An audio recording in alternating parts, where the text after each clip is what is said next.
name is Alun, and today I'm facilitating the third of 4 sessions of Achtung, Cthulhu Dark, my slight drift of Cthulhu Dark to cover wartime, behind enemy lines, espionage, and action in settings like Modiphius's Achtung Cthulhu and Cubicle 7's World War Cthulhu. You can see the previous episodes for the details. I want to get on with the game today, so all I'm going to say is that the players know that we're playing with some lines and veils in the X card, and they've got the details of that. If anything comes up, they know to kind of signal or to indeed, add something to the lines and veils if they feel a need. But let's get in. So I'm Alun, he, him. I'll take you in the order of the character keeper, I think. Paul, introduce yourself and tell us something about Wilbur Strauss. Hi, I'm Paul, he, him, and I'm playing Sergeant Wilbur Strauss, a Cockney ex-thief, then turned policeman, and eventually serving in the King's Army as a sergeant in the Grenadier Guards. God bless him. Thank you for that.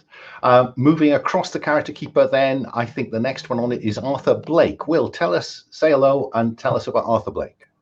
So Arthur Blake is a member of the Retrievance, a junior member, and he is the educated advisor. He is the expert on all of the weird supernatural. Thank you for that. Next up, I think, is you, Pearl. And I've got you in a different place, so bear with me a moment. There you go. Just say hello and tell us about Eglantine. Hello. I'm Pearl. I use she and her pronouns. I am Eglantine,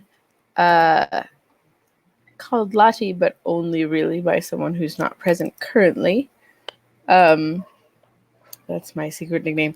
I am an undercover agent, and I had previously been an actress with a degree in semiotics that nobody seems to care about, but that does come in handy as a, covert operative, as it were. I am skilled in making cover identities and all kinds of things like that. Generally, I think people underestimate me a bit, but that is to their peril. And that includes people who are on the ship who may have things to say about civilians and then always rely on the civilians when things need to get done.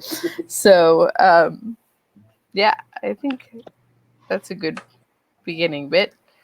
Thank you for that.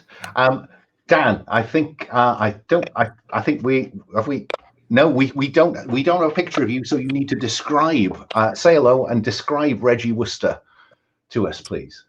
Hello. So basically, Reginald Wooster is very similar to a type of character you might expect out of a P.G. Wodehouse novel, as per his name, in that he was a member of the Idle Rich, and basically, it's according to him at least, he says he signed up for the army because it sounded like he wanted to be the hero of a thriller, like he was always reading.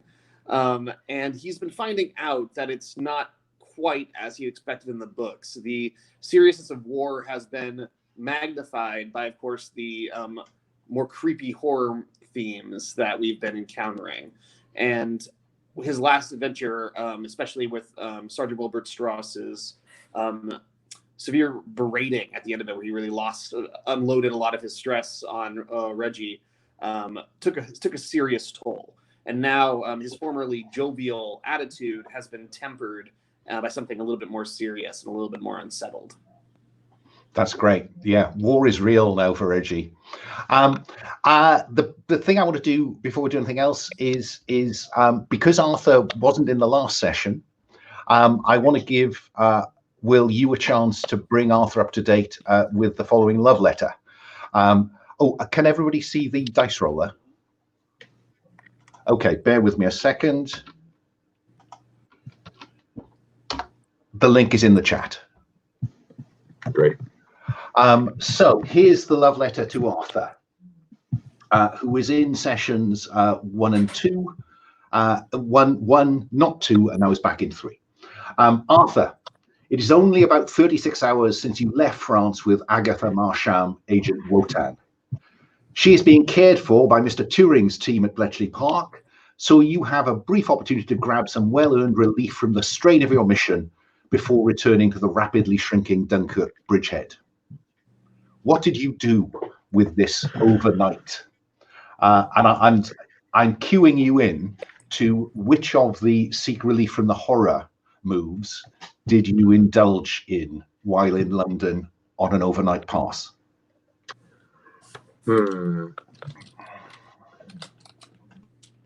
I think Arthur went for a cup of tea with his. I feel like that's the most appropriate one. I don't see him going out and beating up somebody, or so I think he went and tried to relax with his, men of the other pursuivants, sort of the other people who share his.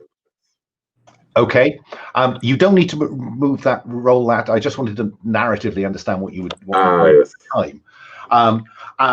And you've also had a chance while in London to be debriefed and to discuss the mission outcomes or speculations to date with Scarlet Dragon Pursuivant, who is the head of your section in the bunker beneath St. Paul's. So what I need to do is roll 2d6, because this is with the expertise, to determine how the stress relief went. Did you manage to relieve some stress, strain? And my only question is whether you want to risk including your stress die in this to turn it into 3d6. No, because I'm already on, I think. I have to ask. Yeah. So the normal dice and the expertise dice, please. That is only a 3. Okay, so on 1 to 3, reduce stress by 1. No bad thing. Or ask the GM one question about Valpergan, Sonder Group, KFW2, Agent Wotan's condition, anything you like. This is very cruel, Alan, because the stress is clearly what I should do, but the opportunity to just ask questions to the GM is too tempting. I mean, let's be clear. You can always roll to investigate the various papers that you have when you get to Newport. So don't feel that this is the only chance to ask me a question. No, I know. It's just I can't think of a good enough question to risk my stress on. So I'm just going to take the lowered stress. Thank you. And then I'm going to need it, right? Because I plan on casting more spells every session.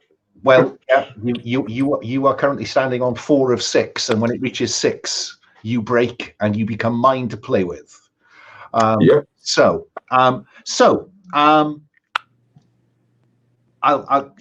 think about what I'm going to do with you in a moment.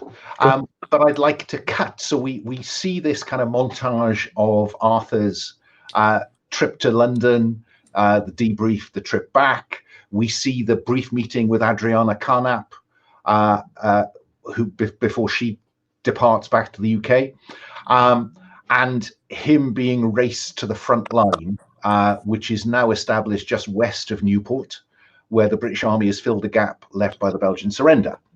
So then we cut into a basement in Newport. This is the basement where Sergeant Strauss, Private Worcester, and Eglantine Chatfield took shelter after rescuing Marshal Duchamp from the basement of the large church, Our Lady of Newport. And they took shelter there and discovered a small group of Belgian soldiers who are resistant to following their orders to surrender, because the Belgian king signed the act of surrender, and so all Belgian troops should be handing over their weapons and surrendering to the Germans. Upstairs, in the town itself, their German units are beginning to move into the town, but it's still sparsely occupied. So what do I see Eglantine, Wilbur, and/or Reggie doing in the basement of this quite bombed house, I guess? So, is this when Mr. Blake returns? No, I just want to get a sense of what do I see you doing, and then I'll do a smash cut to try and get Arthur Black back in the scene.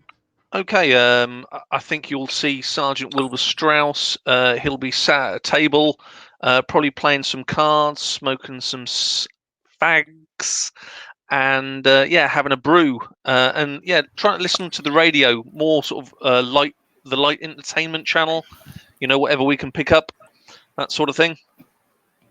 Sounds This is exactly the BBC right. Coast Service, broadcasting to free Europe. Play some songs. Just in line with what we expect from the sergeant, which is that he's doing nothing youthful. And I'm going through Marcel Duchamp's papers, which I did review last night, as it were, but probably need to re-review. Okay. And going through like our previous mission files and things, and trying to draw connections between whatever I can. And if Ariana had any chance to make notes on them, I would probably be trying to decipher those, which would be, I imagine, cryptic and full of bizarre conspiracy theories, possibly. But still. Okay, so I'm seeing Eglantine poring over her notes on the mission to date. Yeah. That's all I need for the minute. Reggie, what about you?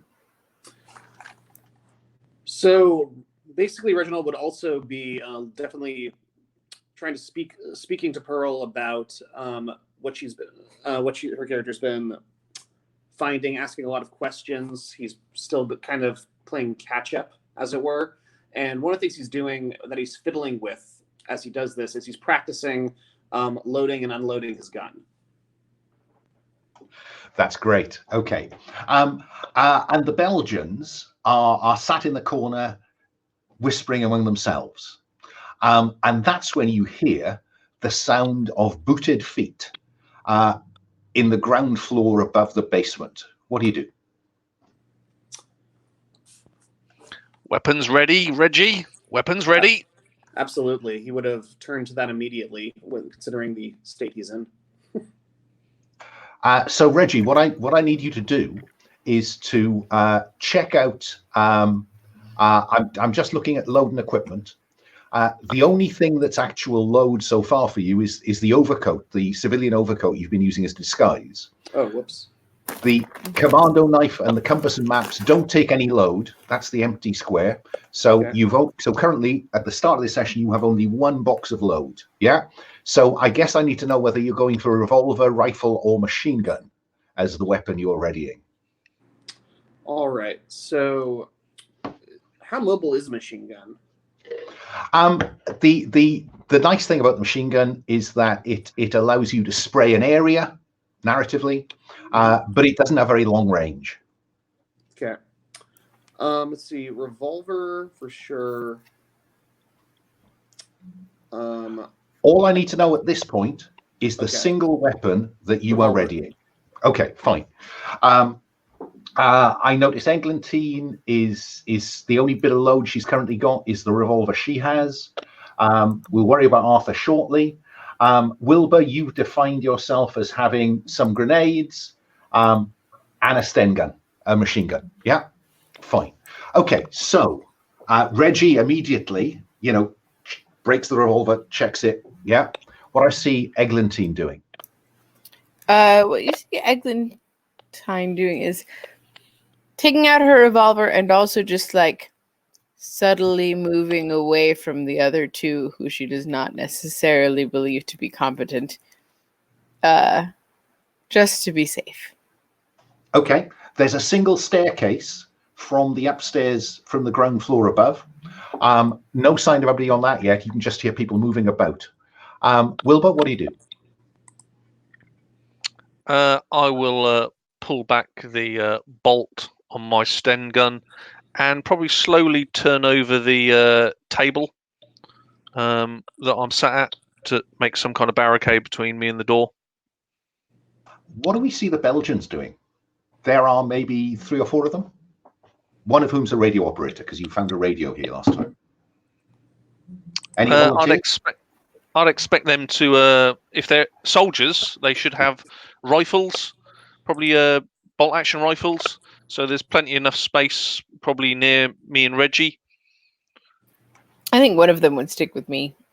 I'm carrying the papers as well as the revolver. Is in my imagination. I think one of them is sticking by me to protect me. That's fine. That's fine. And then you hear voices from above, and the voice says, in badly accented, and I will genuinely seek not to drift into cod German accent here, but you hear a German speaking heavily accented English saying, "So, my friend, what are you doing here? I can have you shot as a spy, you know." What do you do, Pearl? Eglantine?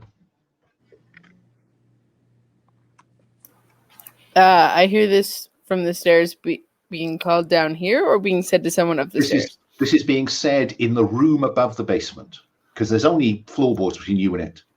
Okay, so probably to Blake. Or do we not know that? Do we know that he's coming?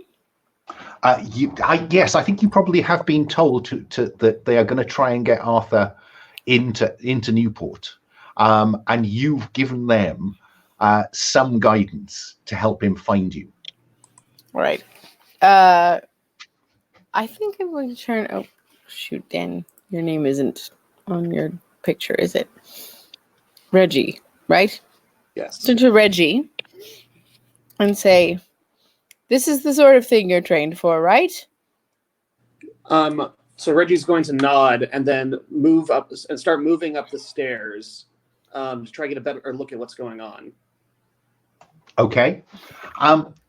Arthur,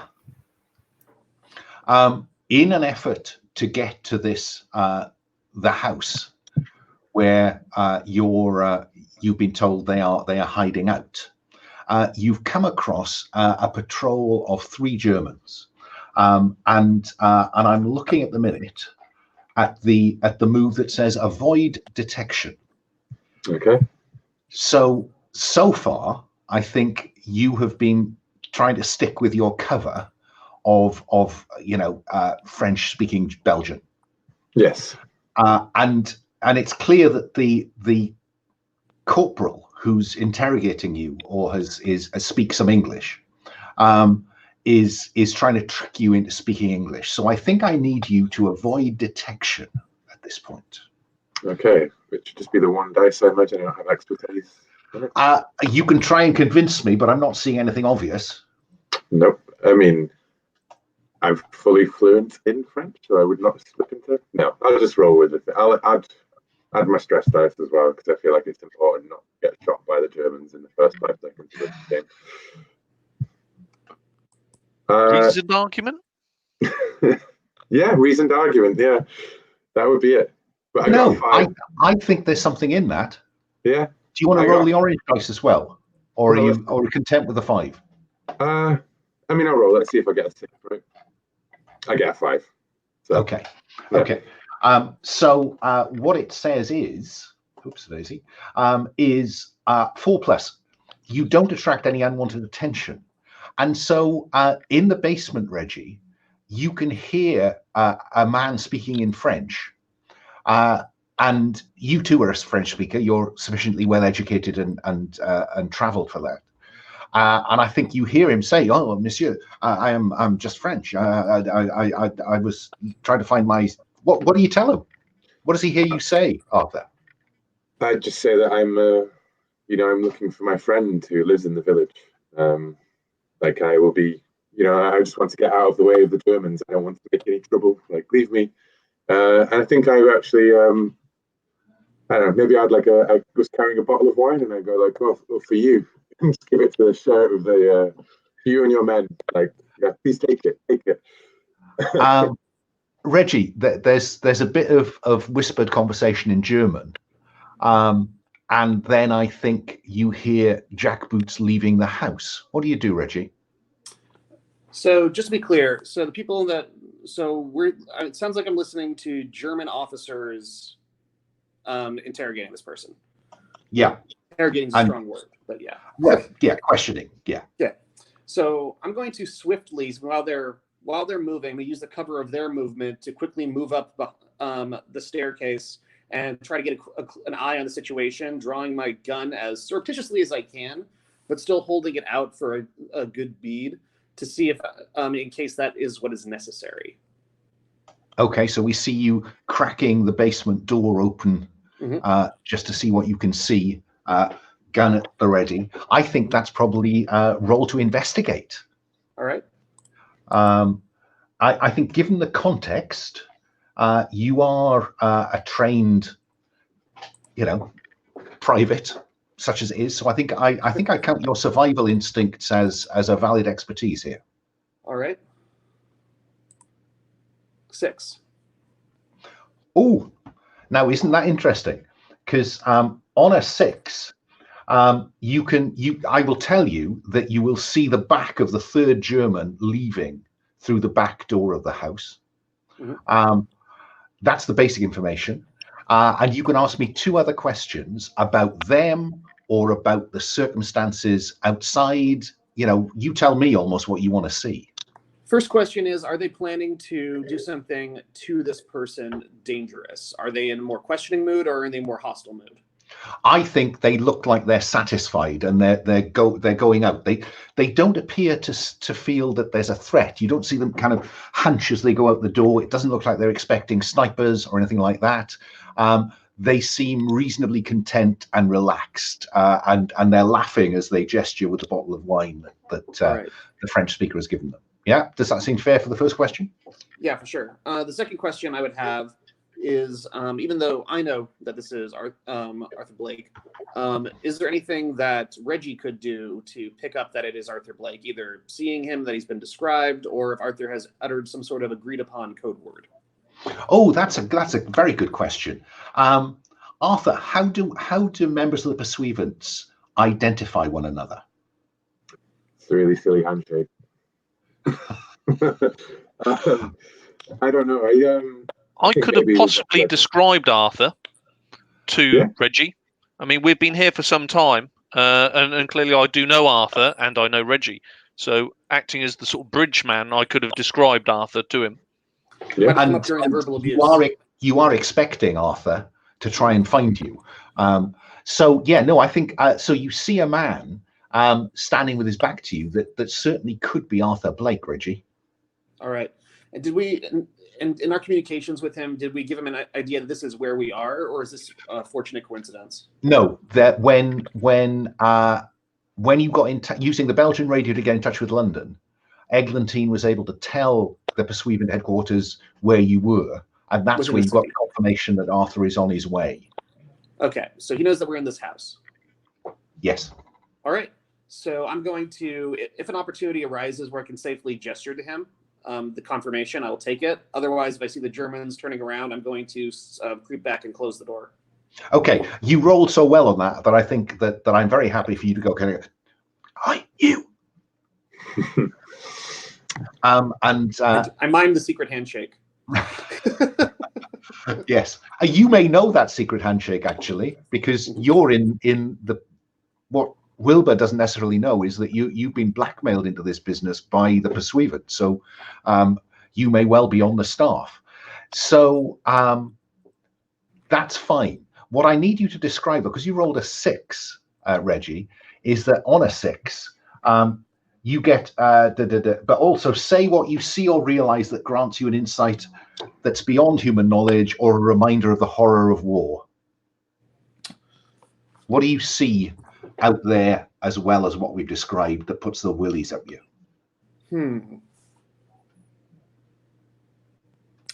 I think that I'll be seeing, since I can't really make a mythos judgment without knowing more about the plot, I'll be seeing something that's more about the horrors of war. I think that these German soldiers have uniforms that are stained enough with blood that they've stopped trying to wash it out entirely.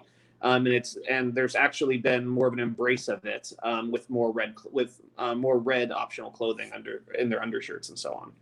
I like that, and it jars the fact that they've been in bloody combat and yet they're joking about sharing a bottle of wine. It again, it's rubbing your nose in the fact that war is shitty. So roll for stress. Roll the stress dice. If you get more than 2, it will go up by 1. You've been resistant to great stressing. rolls come great responsibility. All right, goes up by 1. Okay. And now, so I now have you back in the basement where the logic is that you are hunched around Marcel Duchamp's papers. So this might be an opportunity for me to briefly describe what it is. You've got a tab with all the detail on, but the key bits of information that Adriana has circled here are 2 references in Duchamp's notes referring to books in German that talk about the fact that 6,000 to 8,000 years ago, most of the North Sea was dry land. It was the land bridge that allowed communication between what is now the British Isles and Northern Europe. And that there was a culture there which archaeologists describe as Maglemosian, which appears to have disappeared about 6,000 years ago. So what it says is that it appears those people showed considerable sophistication, including beautiful examples of fish spears, and appear to have worshipped a maritime pantheon of bizarre appearance. Yeah, so that's the first bit of reference you get. You also get a translation from some notes in German that says, preliminary evidence suggests that the final disappearance of the Dogger Bank, that is the land bridge, and associated alluvial plains in the North Sea occurred with catastrophic rapidity, far more swiftly than any geological phenomenon. Indeed, it seems possible to speak of a flood event. This does not seem to be consistent with the gradual rise of sea levels associated with the end of the last glaciation of the Ice Age. Instead, one must look towards more violent causes. At this stage, we hypothesize an earthquake or a major undersea landslide and devastating tidal wave. Until we penetrate the sea depths, the truth is impossible to confirm. And there's a handwritten note next to that starts RFSS, which you associate with the Reichsführer SS, Heinrich Himmler. And that note appears to have been penned or is signed Walpurgin, who is the head of this unit that you have previously learned about. And it says, the Book of Asiel refers to the great swallowing of or by the deep, the destroyers of the precious knowledge the book claims to be preserving. Was this a global event, or did the book's authors have a connection with Maglemosian? Question mark. What I can tell you, I think I'll just give Arthur this, is Asiel is believed to be, in certain mythology, a fallen angel responsible for expunging of cities by inundation. Yeah? And the final piece of information is appears to be a telegram signed Heil Hitler by Heinrich Himmler, the head of the SS. And it's addressed to Wassermeister. Walpurgin informs me of plans, cessation of activities to take place. If forces you believe behind Dogger Bank event are real, do everything possible to ensure cooperation for glorious future of our 1,000-year Reich. Do not fail, I will not be lenient again. And the analysis of this is that Wassermeister is likely to be Frau Edeltraud Wassermeister. She's a trusted believer in Walpurgin's obsession with those lost lands beneath the sea, and his conviction that they hold the secret of a great prehistoric power. In darker circles, there are rumors that Frau Wassermeister is known as the Fish Witch, infamous for her uncanny belief and affinity in the deep. And a side note that Arthur picked up as he passed through General Headquarters on the way back here is that they've been wondering why the German advance stopped between the 22nd and the 24th of May. The Germans could have been in Dunkirk by now, but that 3 days bought the Allies time to establish some kind of defensive line. And there's been no logical explanation. is this the cessation that Himmler's telegram refers to? So those are the pieces of information you have. The other relevant bits of information, I think, is that you did previously discover that a German U-boat has been seconded to Sondergroup KfW2, which was ostensibly being led by Walpurgin, but now perhaps Wassermeister as well.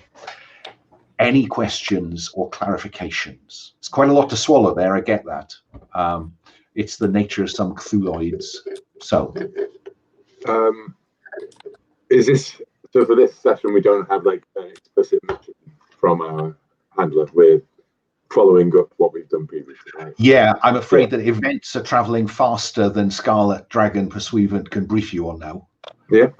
His last instruction to you, Arthur, was get back to Dunkirk, get to Newport, find them. There is certainly this is important. Yeah. Well, I do have questions, but I think they're more maybe along the lines of the investigate the mystery. So I was just wondering, is everybody else all cool with what was all dumped there? Like, let's go kill this fish bitch. Fish bitch, yes. That's what it says there. Yeah, I've read all that, and that's what it says. Yes, go kill the fish bitch. Yes. Well, let's see if I can help find the fish bitch. Well, Eglantine, you've been looking at this information as well. Arthur's dropped a bit more context into that for you. So the way that you can cooperate around this, and this applies to you too, Reggie, because you've been asking Eglantine questions about this, trying to catch up, if you like. The way this works is that all of you can roll the dice, but you all get the benefit of a good roll. You know, the best roll that comes up is the one that I will respond to. But if there are some bad die rolls scattered in there, then you could all be subject to the consequences. Okay? So how do you want to come at this? Well, for me, I think that I mean, I'm looking at a lot of the side notes and other things, and suspecting that perhaps, as much as going after the fish bitch sounds like a great plan, there might be some other considerations we should have. So I'm trying to decipher the underlying threats, and hopefully I can roll with some expertise with all my skills of various things, including semiotics, which is the study of symbols and signs. Okay, yeah, I'll give you the benefit of the doubt. I think that, yeah, I'll let you roll with expertise. Certainly Arthur will roll with expertise if he wants to. Reggie, I'm struggling a bit to see you rolling with expertise on this. Convince me. Unless it's the sort of thing that a person who reads a lot of thrillers would love getting into the puzzle of. Then I don't think there's much expertise happening. No, I think you're right. So I'm fairly confident I understand Arthur is going to roll for the information. Eglantine, are you going to have a go? Reggie, are you going to contribute, or are you going to step away? Is there any way that my contribution could make things worse for the group? It could make things worse for you, and if you roll particularly badly, that could have consequences for a turn in the fiction, I guess. I think he would be doing his best in character to try to help. So hopefully that doesn't go too badly. Okay. Well, if I do this in reverse order, then let's start with Reggie, who's rolling just the white dice. 2. Right. So all you do is you get the basic information you need to proceed. I was looking for a 1 to really turn the plot on you. So I'll give it now. Well, such is life. You're helping, but not a great deal. Shall I come next to Eglantine, who is rolling with expertise? Can she see the symbology in all of this?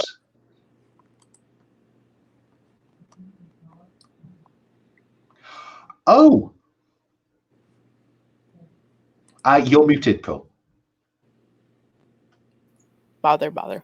I will add a stress die. if that's possible. And Double re-roll all ones. 3. Yeah. That just seems like That's a good plan. that's the re-roll moment. Yeah. Oh, good. Look at me go. There you go. So at the minute, you've got a question to ask me. And finally, Arthur. Okay.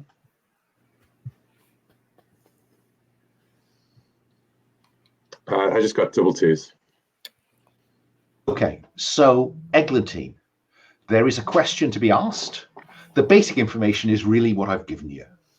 And you know, there is some threat of inundation here. Yeah, so that's the basic information you need to continue. And it seems to be linked to Frau Wassermeister.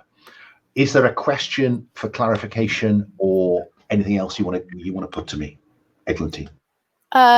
Yeah. So die Fischenhexe, or Frau Wassermeister, something like that. It's still a little early in the morning for the German pronunciation. Is infamous for her uncanny affinity with the deep, I notice, and the deep is also possibly something that swallowed up some other things in a fashion that was not so natural seeming. So I was just thinking we might want to try to understand better if said Wassermeister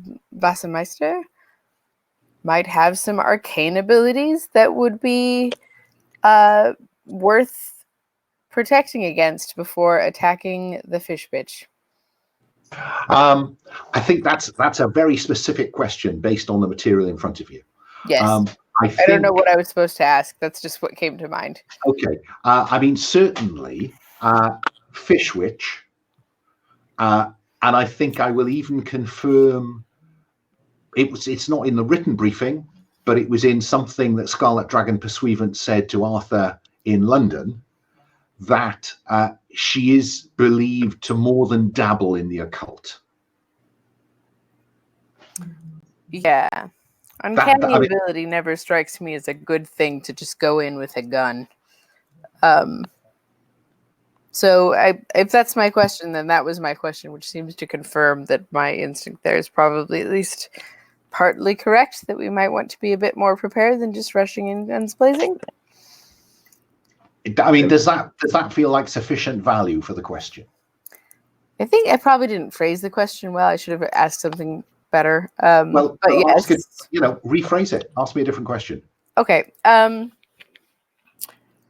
Do we have any knowledge, and if so, what, of how to engage die Fischenhexe on levels other than straight violence? That's fair. Okay. We know that Arthur, because of his expertise and also his drive, his fascination with the blasphemous unknown, we know that in a previous episode he did cast an Elder Sign, which is a kind of neutralize spell, but it did cost him dear. So as you would expect in something built on Cthulhu mythos, invocations and spells and rituals are costly to the individual in terms of stress and therefore their capacity to function. So Arthur might be able to confront the Fish Witch on her own terms. It depends who's willing to sacrifice the most. Would I be able to help him?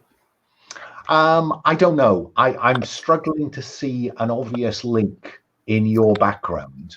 I mean, the symbology is helpful for decoding and cryptography, but I'm struggling to see anything in there that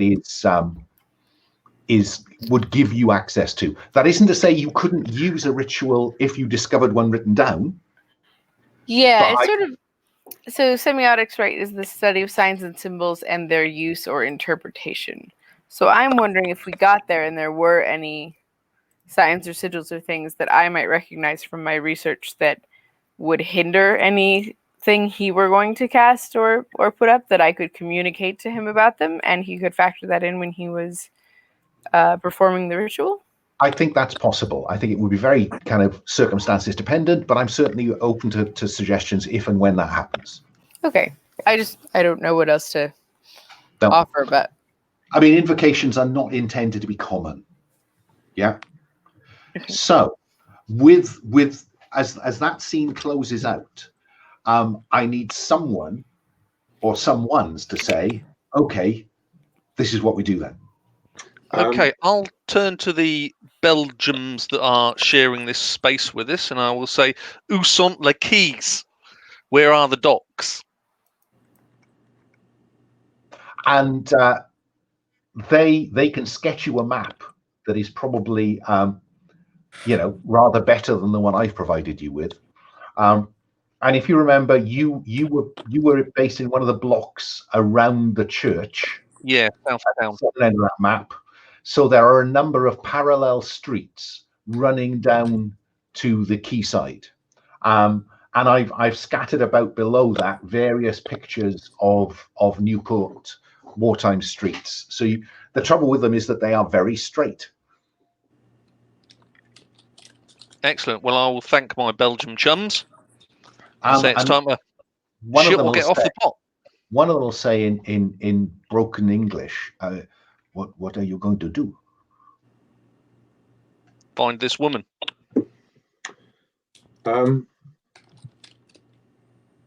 So I was wondering if maybe Arthur's academic knowledge would let him know where maybe the Dogger Bank is the English side of the land bridge, from what I understand.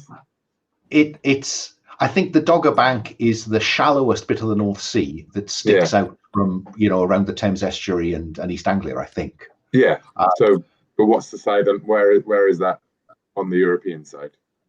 Well, I think probably here. Right. Here or hereabouts.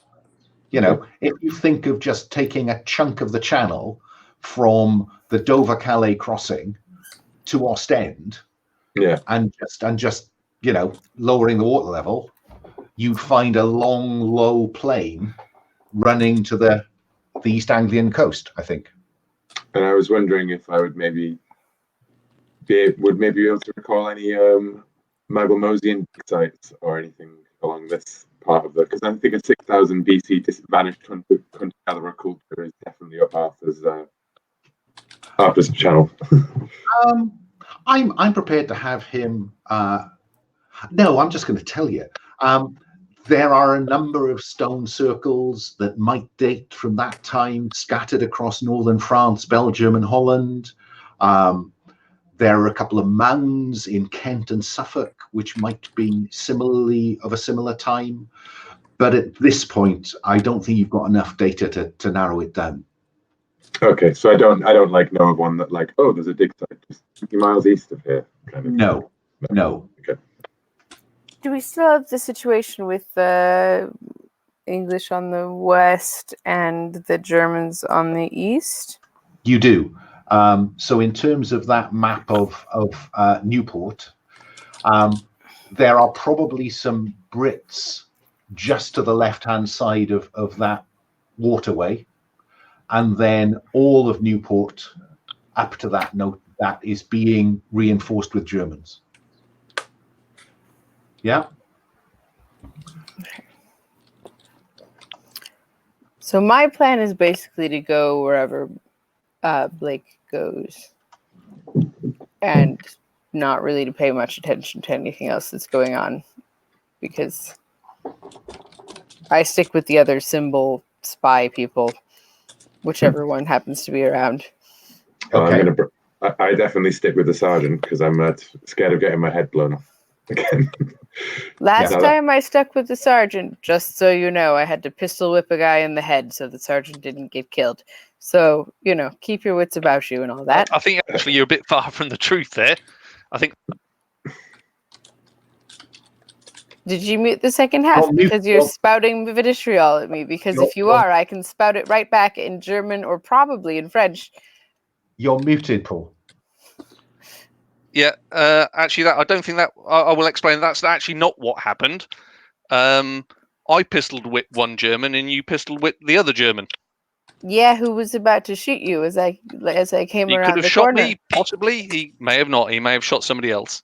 It's a I good can't thing I pistol whip pistol two whipped in people. the I head. cannot pistol whip two people at the same time. So But let's just to be get on with the honest- plan at hand. To be honest, Just saying. it's what I'm interested in what you do next, rather than I mean, our viewers can go back and examine episode 2. It was I'm just a quip to Blake. It was not meant to be a discussion.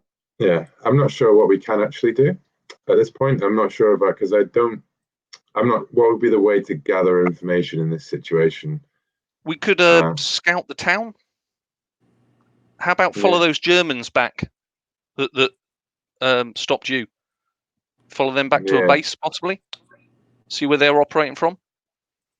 Yeah, I just feel, because we know the Germans are everywhere, right? But we're interested in a very specific group of Germans doing a very specific thing. Or we're interested in the U-boats. Like the U-boat's probably the biggest clue, perhaps. If anyone's seen like reports of a U-boat off the coast or the channel somewhere, we can link up with like other forces. Does anyone have a radio? We do have a radio. Yeah. Could we inquire with the Allies for like any sightings of a U-boat up the coast? Because if it's in a different town, for example, or something like, then basically like we're in the middle of enemy territory, effectively, right? So like we can't just go for a wander and pop around. I don't want to follow the Germans back to their base if they're just the occupying forces. What's the situation of air superiority at the moment? Is it just fully German controlled? It's entirely German. They're bombing the beaches at will. So one question I have, and maybe I missed this, but it sounds like we got information that the German advance halted and they're forming a perimeter that around something that doesn't seem to be like super dangerous. So I would wonder if that seems like suspicious information and maybe something's happening at that site. Yeah, sorry, I may have misled you. That was now 7 days ago. Okay. So that was prior to the arrival of the mission in northern France. So the Germans are now pushing hard on that perimeter to try and crush the Allies before they can evacuate anymore. So the beaches are hell now. And I think the difficulty with trying to track down a U-boat, getting somebody else to track down a U-boat, is I think the Navy's got other fish to fry. Have the Belgians seen any U-boats coming in and out of town? Roll to investigate, Wilbur. Have a conversation with the Belgians about what they know, because nobody's really talked much to them. Okay, here we go. I will count expertise here because... Oh, did you roll expertise as well? No, I just rolled straight. Because I think the fact that you have Sergeant Stripes will carry some weight with them in terms of their willingness to talk to you. Okay, I'll add the expertise dice. And that was a 1, so 4. Basically, the question you're asking is, what do they know about U-boat? Yeah, U-boat or sort of SS activity rather than standard German soldier. Okay, I think that they probably worked their way to this location. Yes, I think I'm going to say that they did recognize some SS at the docks, at the quay. Superb. I will thank the Belgic guys by offering them a cigarette. And they want to help if they can, because they don't want to surrender. But if they just stay here, sooner or later they'll be discovered. So they would rather do something useful than just sit in a basement. Then I think with their local knowledge, they could assist us to get to the quayside, possibly. What do the rest of the people think about that? I think that'd be a good use of the Belgians. Yeah. Belgique. Yeah, I think that's a good call. We don't know what we're actually going to find down at the docks, so I think that's the best use of them for now. They can maybe we've got ourselves some human shields, basically, right? Or disposable cover How many total are there of them? I don't think. I think I said there were less than a handful. So let's say there were 4 or 5 of them. Okay. I'm wondering if one of them should come with us in plain clothes to speak if we end up needing to speak to someone. To just come across as more local and help with I feel like there's a chance we're gonna get stopped by someone. And that if he can appear to be just a confused and scared local person who has the local dialect and accent and whatnot, we might let him do a bit of the talking. I think they'll need some convincing, because once they dress as civilians, they can be shot on sight. At the minute, if they're picked up, they technically are prisoners of war. Right. I can just scrap that. It seemed like a good way of having a bit of backup cover, but if it's that dangerous for them, I don't want to. You can try and convince them, but they will need convincing. Up to the team. Do we think it's a good idea or no? I think it's just a bit needed to leave the Belgians as a unit rather than Shanghai one of them into my group. And we don't know what we're going to find, so yeah, I don't think we need the cover. Basically, I think we're all right. I'm with that. But I definitely when we get there, it could be a case of oh great, we can plant some satellites on the side of a U-boat, or it could be Yeah, they could provide some cover and fire, or a distraction possibly. So, which of you is best placed to get you reasonably covertly from where you are now to at least getting sight of the dock? I mean, the word covert kind of suggests the covert operative. Yeah, I would tend to tradecraft. I don't need you to roll at this point, Eglantine, but you do know that most of these houses are long terraces running down towards the dock, and apart from the road that you have to cross outside, if you could get into that terrace, at this time many houses were built in blocks with a shared attic space, a roof space. So you might then be able to get through a series, 1 or 2 plaster walls, to get from one attic to another and work your way through the roof spaces. Okay. Sort of taking an upwards approach towards the thing. Did you say having to break through the walls? There's in a window we could. Well, they're lath and plaster walls. They're not particularly substantial. Okay. I'm willing to give it a go. I currently only have listed my revolver, but I can probably add something. I have 2 more spots in my pack. Right?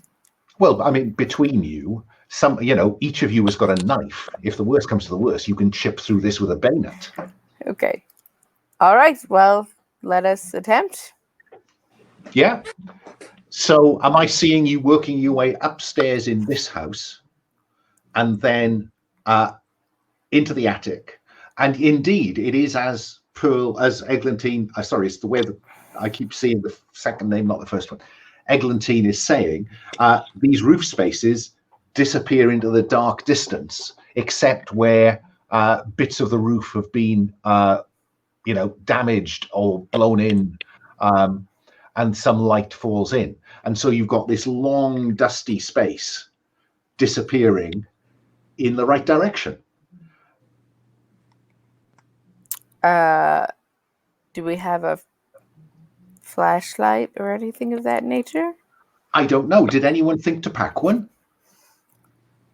I think we're best moving anyway in daylight because there's a curfew on.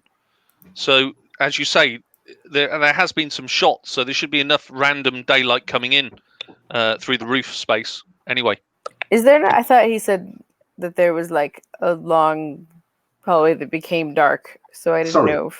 Yeah, but there are. You can see shafts of light coming in at intervals, so that it's not sealed against the light, I guess is what I'm saying to you. And it's now, shall we say, early afternoon. So I think that you can probably get to the end of this and worry about whether you need a torch rather than starting with one. Yeah. Wonderful. Sally So forth then. So what I'm seeing is a swift montage of you picking your way from rafter to rafter, so nobody falls through into a floor below. Occasionally getting pictures of aircraft passing overhead where a roof has been blown in. There's almost certainly one point where there's a bit of tension as you try to work your way across a rafter because the ceiling's already gone. But I think within an hour or so, taking care and stopping when you hear a noise or a vehicle outside, I think I place you against, breaking through the odd plaster wall. I think I place you against a brick wall, which you reckon, if it's not overlooking the key, it's very close to the key. Yeah? So what do I see you doing from here? Are there any loose bricks that we can find? I'm certainly happy for you to roll to do something else to try and loosen a brick or to remove a brick that might already be loose. Who wants to do that, if anybody? Yeah, sounds good. I'm looking at the different rules to see if there's moves to see if there's something specific that I think I would be good at. I don't feel like this falls into my. Well, does that fall into like tradecraft? I think that's pushing tradecraft too I far. don't think so. Yeah. So is there I think someone else? this is more about battlefield survival, to be honest. Yeah. So someone else I think would So be if me better. and Reggie Reggie, work together, yeah, we've both got survival. As a team, we can channel both out roll the the plaster. dice. Yeah, both roll the dice and then try to remove the brick. If this goes badly, a brick will fall into the street outside. Who wants to roll first? I got a 2 and a 1. Okay. Oh, so close to that one. Reggie, can you do better? Let's find out. 3 and a 1. Okay, so no real change of category there. I think that you loosen the brick and you can just squint through it, and you will see a number of buildings, dockside buildings, and beyond it, the conning tower of a submarine. I'm conscious we've been playing for a little over an hour, so would now be a good time to take a 10-minute break. So it's 12 minutes past the hour now. Is 20 past the hour long enough? Bit longer? 20 past the hour? Okay, 20 past the hour it is. Cool. See you then.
How's it going? Good, Dan. Yourself? Yeah, pretty good. I know it's Alan's put a map up there for us. Ooh, exciting. I do love a map. Mm-hmm. Particularly, I mean, it is the joy of using the published book as a scaffolding for this, because they've done all the hard work, really. Great. My father always said that his favorite books always started with maps. Yes, yes.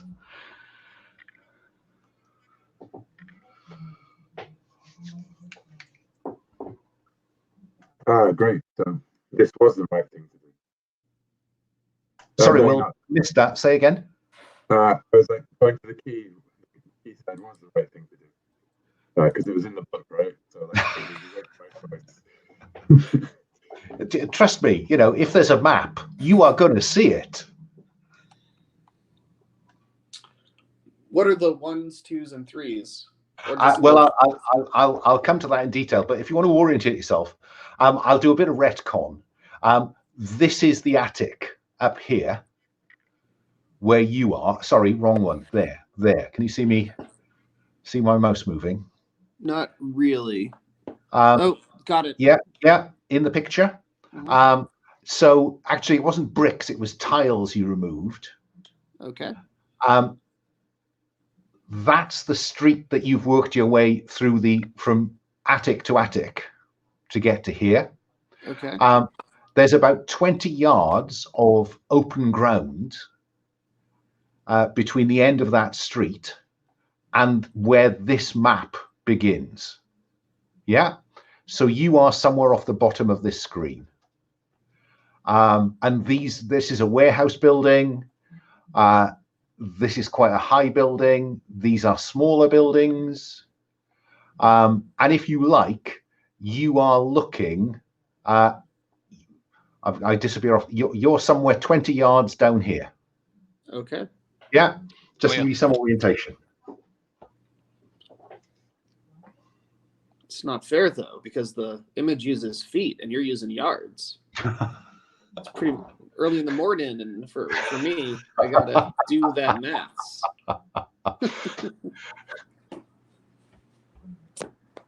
Well, you can only move 30 feet around, remember.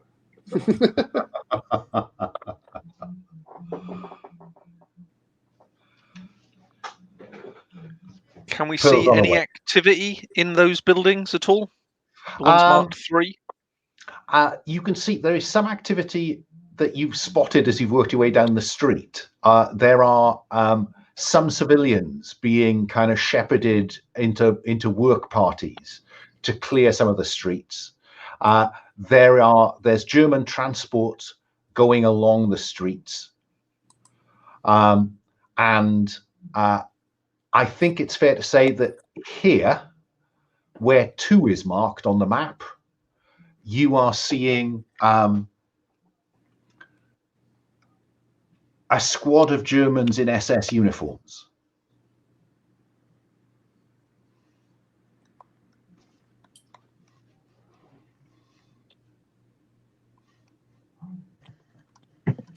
So we probably don't want to. We can't really do a front assault camp. It's quite here, but there's loads of more Germans nearby. We don't have any heavy artillery or anything that we can pick out. Anything. We've got grenades, and maybe one of the Belgiques might have a sort of Bren gun. Mm. You're muted, Alan. Rifles. Okay, they've got rifles, so no, we haven't got any heavy weapons. But well, unless anybody's got some free space for heavy weapons, I think people do. We can decide that when we need it. Clearly, if there's a lot of activity around 2, the middle 3s look like good paces to scout out first, because the Germans wouldn't pull a U-boat up and then use somewhere down the road to lug things in and out. So maybe those middle 3s are worth wrecking down at ground level, possibly. Well, look, what I'm going to say is I think that you spend an hour or so here observing the dock. You arrive in late afternoon. By about 7 o'clock, I think I could give you an investigate roll to get some sense of what's going on. Does that seem fair? Seems very fair. Okay, so who's going to make that investigate roll? Because I think this is one person drawing conclusions based on what they've seen. I think that in this situation, we're referring to the sergeant.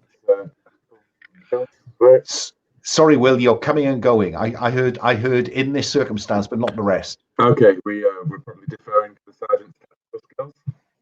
Like, Yeah, okay. yeah. Go ahead. That's you. You've been rolling. Deferring, Sergeant, I think. Okay. Well, I'd think I'd send old Reggie. Hang on a sec. I just want to make sure that Pearl. I'm not sure how much of that you heard. What I did was to pull up this picture of the locale, so you've got some sense of the geography. Yeah. Yes, I'm in the process of printing it, actually. Okay. So, okay. So the discussion is about you've sat in the attic up here at the end of the terrace for a couple of hours to see if you can establish any patterns about activity on the dock, and Sergeant Strauss is about to roll the dice to investigate what you've observed so far. So go on, Sarge, with expertise, I think. We have a 3. I think I'll re-roll with the stress dice.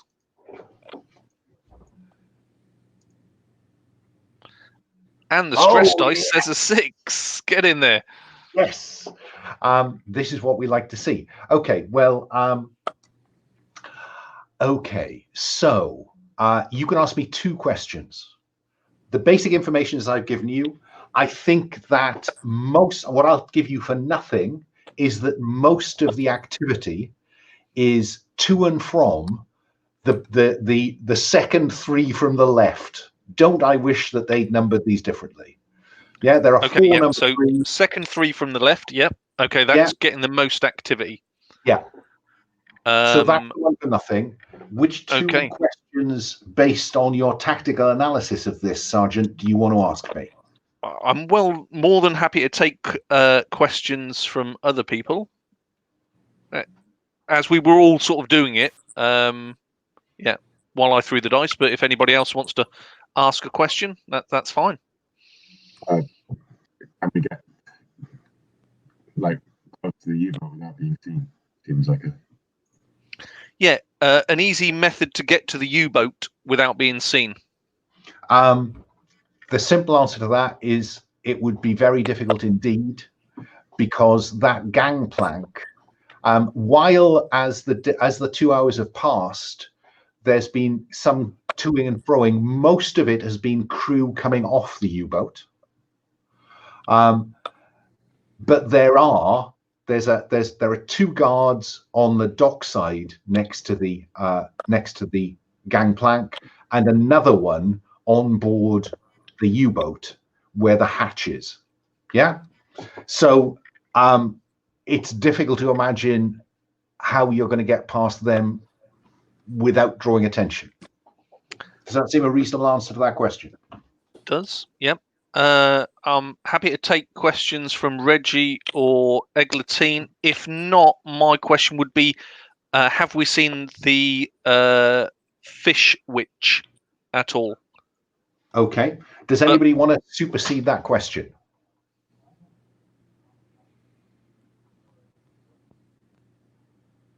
No? Okay.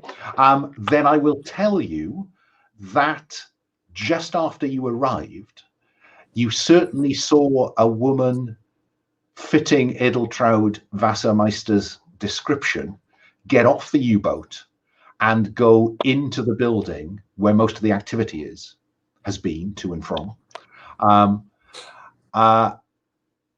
You thought about trying a shot, Sarge, but to be honest, without a sniper rifle, you simply got a flash, because of course you see her disappear under and out of sight she's in the shade of that building, really. So yes, she went into that number 3 I've been talking about. Yeah, the lower rise building in the middle, one of those. So the Fish Witch, and you've not seen her come out either on the street side towards you or back towards the U-boat. Fair? Now Fair. you rolled a 6. I did. So you have to roll for stress, Sarge, which is currently 1. So re-roll that stress dice, 2 or more, and it goes up by 1. It does indeed go up by 1. Well, that's all your 6s sorted for the day. Okay. What the rule should say, and I've been thinking about rewriting it, but I keep forgetting, is that you can describe something, the horror of war, blah, blah, blah, or you could ask the referee something. I'm going to suggest on this occasion you ask me, because I think I've got something that ties back to the last episode. Crack on then. Let the referee describe a horror of war. Do you remember that when you went into the church, the guard on the door that led down to where you found Marcel had a peculiar stillness? He had a kind of 1,000-yard stare. Yeah. I think it's fair to say that you observe that same uncanny stillness about the guards that you see on the U-boat. They just seem able to just stand there in almost statue-like. They've just been stood like that for the last hour. It's not normal. That's definitely not normal. These are the And that ones is quite that unsettling. Go on, Eglantine. just that didn't blink often enough, even like that level of stillness. Yeah. Now, Okay. you know, I'd be honest with you, that level of detail, even with your binoculars at this distance, is a bit iffy. But you know, they have that. I just same mean like that's the right person I'm thinking of. You are. Okay. You are. Okay. So dusk is about to fall. What's the plan? I'd like to set up a distraction with the Belgiques that 3 quick flashes on a flashlight in the direction of the attic space, and they will start peppering the U-boat, or at least the guards near the U-boat, for at least a period of time until the Germans start approaching, and then they can withdraw. Is that going to be from your current location in the attic space, in the roof space? Yeah, as in I don't want them to start now, but if we flash on 3 shots of a flashlight, they'll then unleash minor hell with 5 rifles, but it's better than a kick in the teeth, on the guards near the gangplank that could cause some distraction for us. Okay. And I guess the question is then, if the intention is that they will do that from the attic space, where will you 4 be? Hopefully investigating that that building. So in terms of the plan, stop me if I've got this wrong, the objective is to get downstairs in this building, cross that 60 feet to the back of the building that's labeled on the map, and investigate it with the option of then signaling the Belgians to provide some distractive fire from the attic. Yeah, I'm relying on the fact that it is dark, or it's just about to become dark, because we waited some time to observe what was going on. You did. So are you going to wait? Yes, I think we will wait till darkness. Yeah.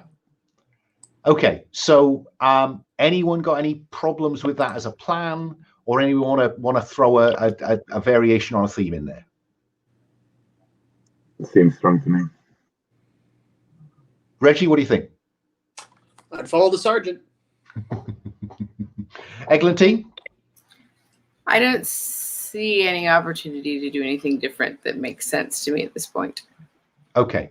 So, so I now have you in the doorway at the bottom of the building you've been hiding in the dark.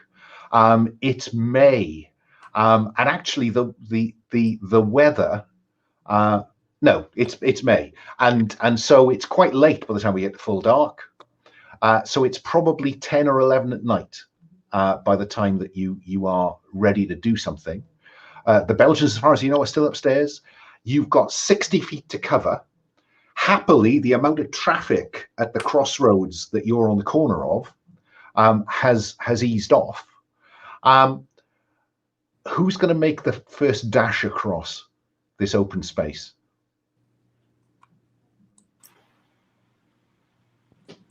Well, I will, unless a clandestine member is better to do that. I can attempt it. I don't. What's our cover? Impulsive right now, so unless somebody wants to go first, he would definitely. You might need to stop him. Excellent volunteer. Okay, Reggie it is. So I think that your basic training survival will count as expertise, Reggie. Cool. Make a dash for it, son. 2 and 2. Okay, so you get it, but I think there is some cost. Because you run across the space, but there's a brick in the dark that you trip on. Do I have an option to re-roll? Oh, sorry. Yes, of course you can. Of course you can, with stress. I'll do that. All right, 3. So there's this brick, and you trip on it, and there's a kind of oof, clatter, clatter. And then you scurry on to flatten yourself against the back of the building that you're going to investigate.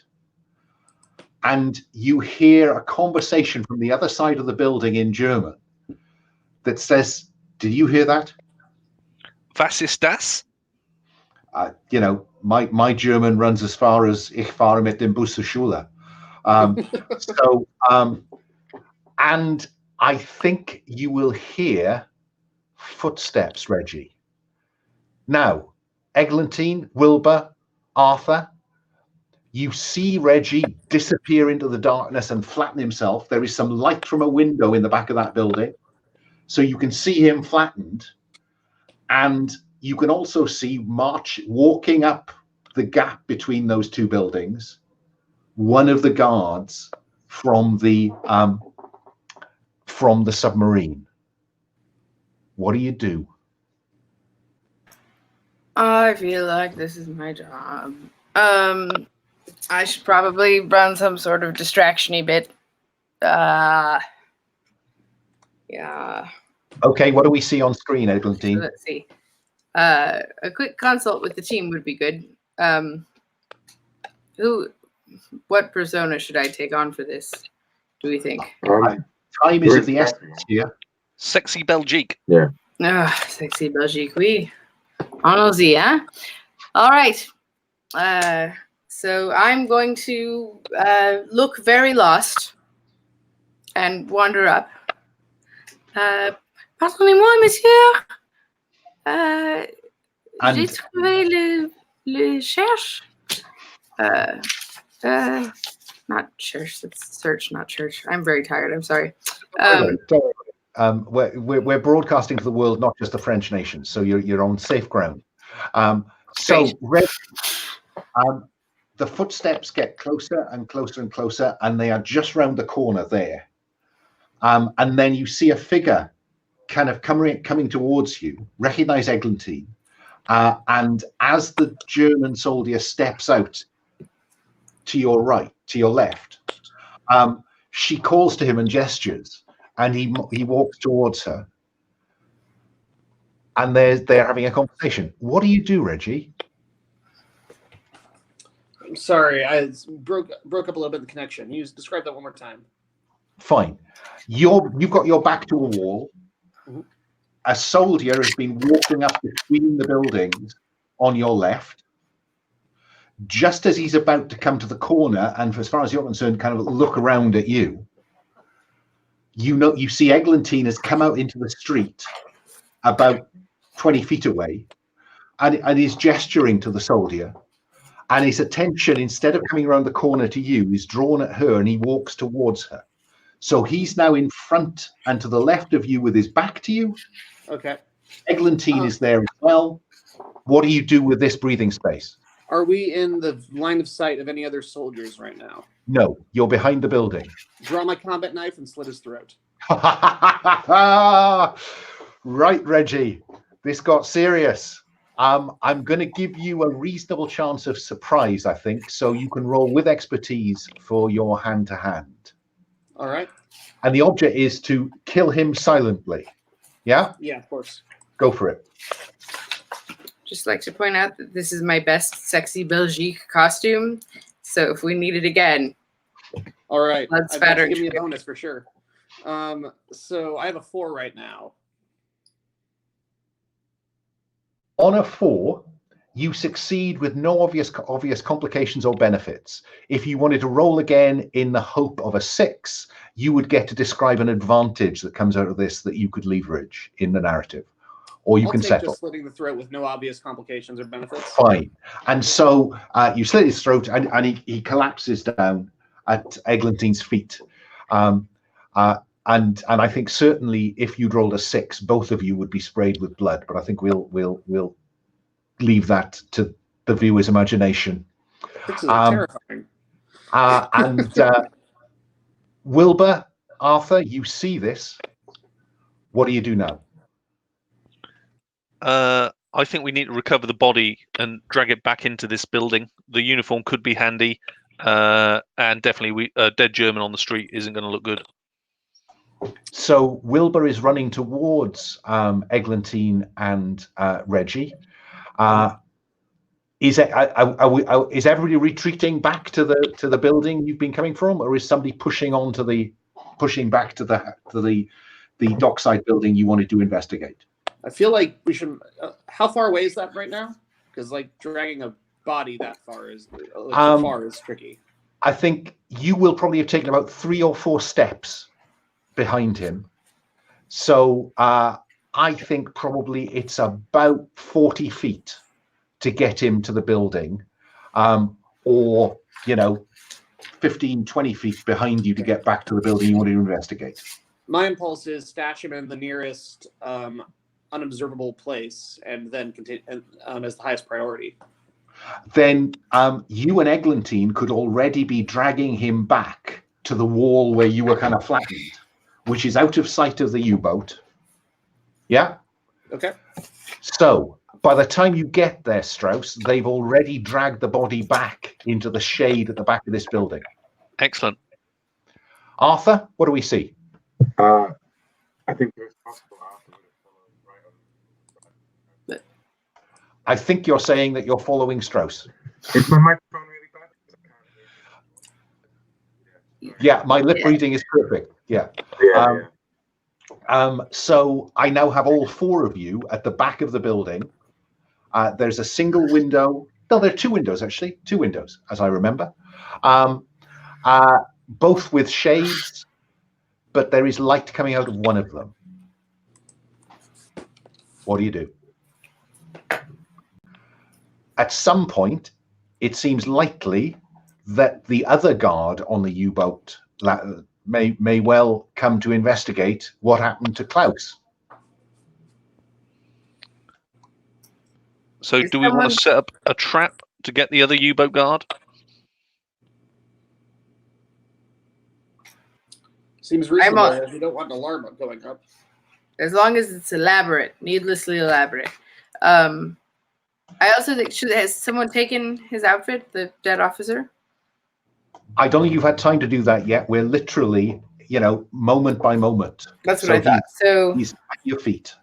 So I think, we should split. Someone should set up a trap, and at least one of the gentlemen should put on the officer uniform.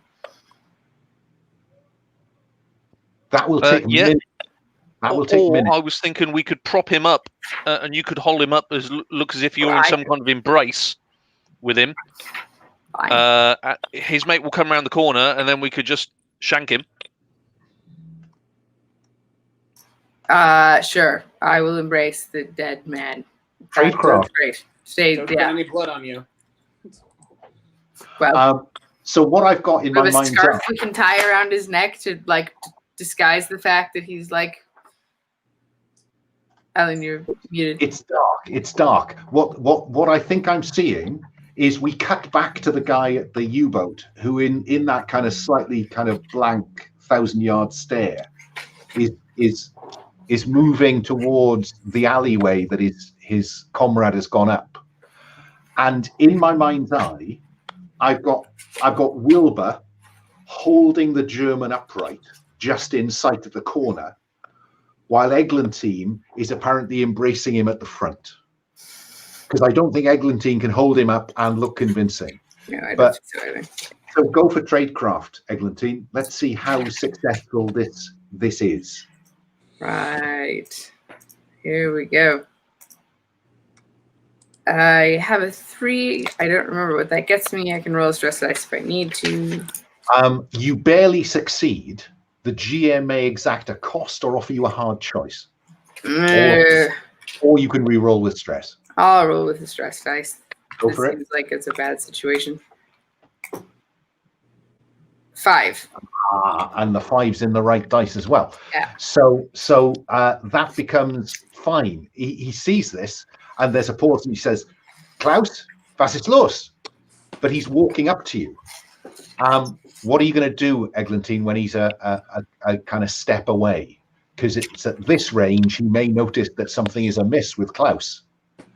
And equally, Wilbur and Reggie, I'm not going to ask Arthur because I know he's at the sharp end of this. Wilbur and Reggie, what are you going to do when you hear the footstep getting close? But I'll start with Eglantine. Oh, we might as well play up the tardish aspect of all this. So, like, you know, losing out there. Entschuldigung Sie. And then I'm going to, like, act very flustered and, like, hide in the shoulder of the dead guy as though he were alive. Okay, so you hear this conversation just around the corner, Reggie. What do you do?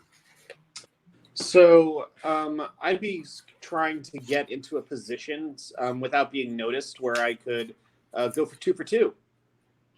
Fine. So I think what I see you is crouched. Wilbur's holding the German up. You're crouched at his legs. You're covered by Eglantine's skirts. So you can come around Eglantine and go straight up at the other guy. All right. Try it. I am, though, this time going to make you roll the first failure dice. Okay. The way that works is that if that comes up higher than your dice, then there is a possibility of you taking some harm. Okay? Because I think he's more aware than the previous one was. Go for it. Oh, dang it. I got a 6. Well, so you will put him down, but would you roll? Did you roll failure 1 as well? I didn't note it. Oh, fine, which is low. So you get to him first. What do we see? You know, within the bounds of an X-rated film. Sure. Basically, Reggie's going to move up for him and try to make another slice across the throat so that he can't make any noise. Grab him by the hair to tilt his head back so that the blood doesn't basically go everywhere, and pull him off into the shadows. Reggie's moving with a sense of singular purpose and channeling a lot of his frustrations and fear into this very life-affirming act of predation.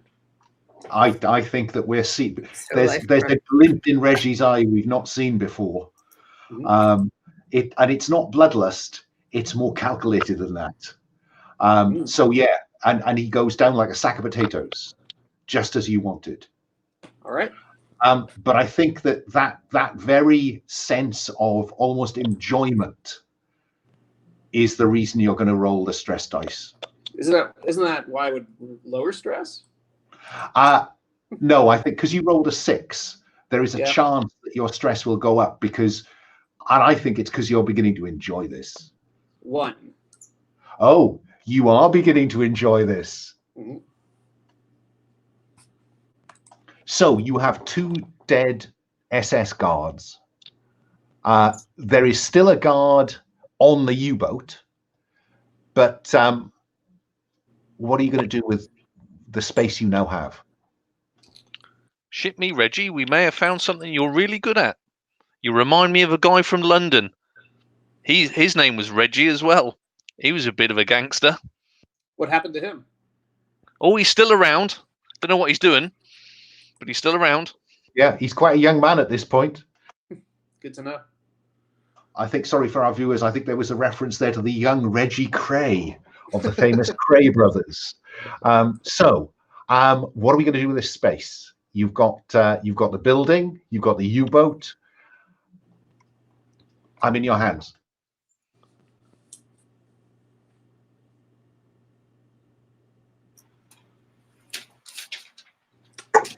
I'm certainly frozen up from like having just essentially made out with a dead guy while another guy got killed right on top of us. So you're all gonna have to take the lead, I think. So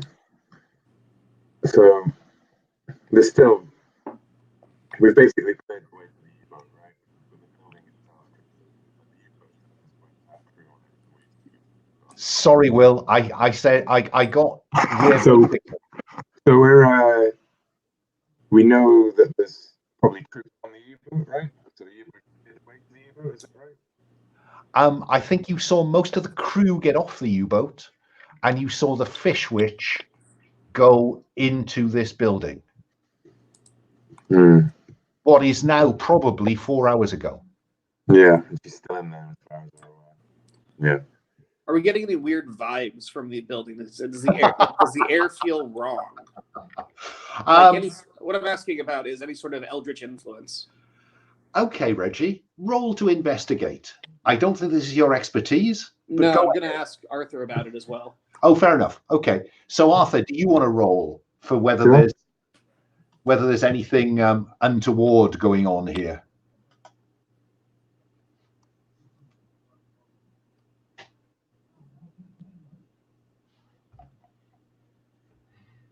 I got 6. So, yeah. The simple answer to your question, the basic information is that yes, there is something odd about this building or something inside this building that is just the hairs on your back of your neck, all of the back of your neck is just going up. And I think, sadly, Arthur, I have to ask you to roll for stress. Sorry, Arthur. It's for a good cause. Oh. Arthur's getting hardened as well. Okay. Yeah. So yeah, there is definitely something untoward. It may just be about the amount of blood that's pooling around your boots. It may just be the apparent change in Reggie Wooster, but there's something odd in there. So, quick question to the clandestines, or clandestine here. Do we really want this information from this building, or can we just set it on fire? Arthur certainly wants the information because we don't know what they're planning on. Might be our only lead. I think that Will is saying that he wants the. I think that the pursuivants need firm information. By setting fire to the building, the hope might be that you could take out the fish witch, but I think that's probably iffy. I think we'd rather capture her alive. She seems to have a lot of information that possibly nobody else does, and if nothing else, could be used for leverage. Milo? Sorry. Yeah, I think that the clandestines clearly would prefer to have her alive, and if they can't get her alive, they probably want whatever's in that building. Okay, the uniforms, are they Navy, SS, and is there a SS Navy? I don't know. They're SS. Welcome back. There we go. There he is. They are SS, but they have, I think they have a particular rune embroidered on their sleeve, and also a symbol. This might be a point where Eglantine's semiotics might play a part to understand the rune. Yeah, I'd be happy. Is that an investigate roll, I assume? It's investigate with expertise, and the implied question is, what's with the rune? Right. I got a 6 and a 5, incidentally. Okay. Milo, Then quiet. the one for free is that they have a rune that is not common with SS uniforms. The first implied question is, what's the rune about then? And it's a rune associated with dreams, Eglantine. Don't press me on that. My Nordic myth is too thin. So not I was. Say it again, Dan. I'm just been actually doing a Nordic role-playing thing. Oh, right. So, So whichever rune is associated with dreams or dreaming, okay. that is it. Yeah. What do you have a second question, Eglantine? There is also they've also got a shoulder patch, which is not typical typical of the SS. Does the shoulder patch look like some sort of symbol or something, or is it just like a weird sort of like a brigade I'm not familiar with? You have come across it. It looks like a torch with flames, but the flames are angular and shaped like a stylized SS. And it is you've seen this in some papers from a mission behind enemy lines in Czechoslovakia last summer, which is now associated by the Pursuivants with Projekt Prometheus, a German secret program. I remember reading about them. Okay, so I'm going to relay all of that to everyone. I'm not going to press you about the dream thing, since you said not to press you about the dream thing. But I will relay that to everyone and say that my conjecture, which is just conjecture, is that there is a chance that we might encounter elements of non-reality or dream states, or people who have been put into a dream state or something of that nature, and should be on guard for signs that reality is not firmly in place for all.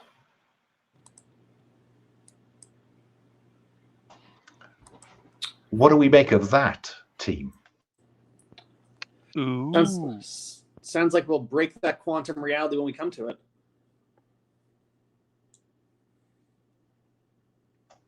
What are you going to do next?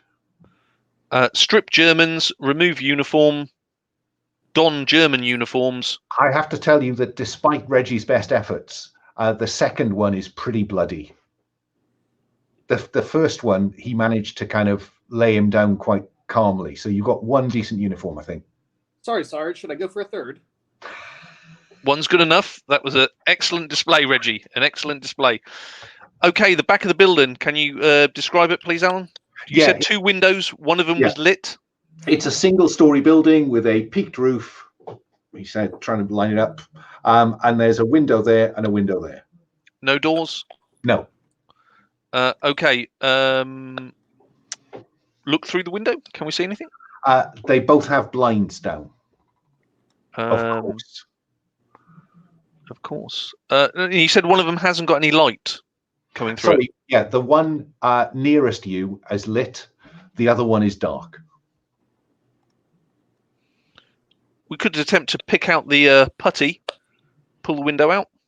Well, not wishing to nudge Reggie into revealing something of his past, but he spent a lot of time breaking in and out of a Cambridge college after lights and gates were locked. So Reggie does have a little expertise in larcenous exit and entry. Yes, that's one way to put it. So, what? And yeah, I had something there, then it just sort of went away. So I'll be looking for any obvious way to enter without drawing too much attention, or what our options are. I think if you slide your commando knife between the 2 halves of the sash window, you'll be able to rise and look in. I'm kind of assuming you're going to start with the dark window, but don't Tell me if that's not right. No, darkness sounds great to me. Fine, go for it. Larcenous with expertise. All right. Second. There's the dice roller. All right, I got a 5. Reggie is just steamrolling. He's on fire. He's on fire. So on a 5, there's a tiny snick as you move the lock aside and raise it up. There's nobody on the other side of that window making any noise. What do you do, Reggie? I think I'm going to open the window more firmly and move in as silently as I can to take a look around. There's no light in here. The sense you have is that it's a small room, and I think I'll let you discover that there's a door handle to the right, which appears to be the only way out of this small room. Cool. And I can pass him a torch if he wants one. Fine. Did somebody mark a torch? Great. I will mark a torch. Good man. You had to have a torch ready for the Belgians, who are Exactly. still waiting for the signal. And by kind of just shielding the torch and just allowing a little bit out, it appears to be a storeroom of sorts. There is a door to your right that you think will go into the space with the lit window. All right. So opening that and going in a crack would make sense. The sergeant is in the German uniform right now. Did I get that? Yeah, but I'm more than happy to pass it to you. But well, look, we didn't discuss it. Yep. Tell me now, which one of you's in the uniform? Which one of us can speak German? I can't. That's certain. That pretty much rules me out wearing the All right. German uniform. Is it reasonable to assume that my character could speak German?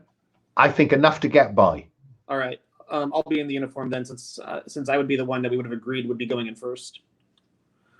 Cool. I'll crack open the door then and just take a peek in. But my priority is also making sure that we can enter safely. Okay. I notice that our second hour is up. I'm going to suggest a 5-minute break now before I describe what's on the other side of that door. Okay. See you in 5.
So, who knew Reggie had it in him? He's a killing machine.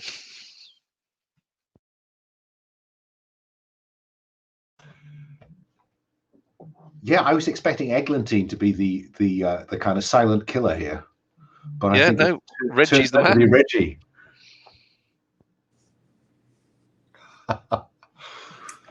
We're just saying, Dan, that Reggie has turned out to be the silent killer. I had my money on Eglantine turning nasty with that commando knife, not you. Well, yeah, he's been very much focused on violent solutions to problems. Sort of where his head's at right now after witnessing the interrogation scene.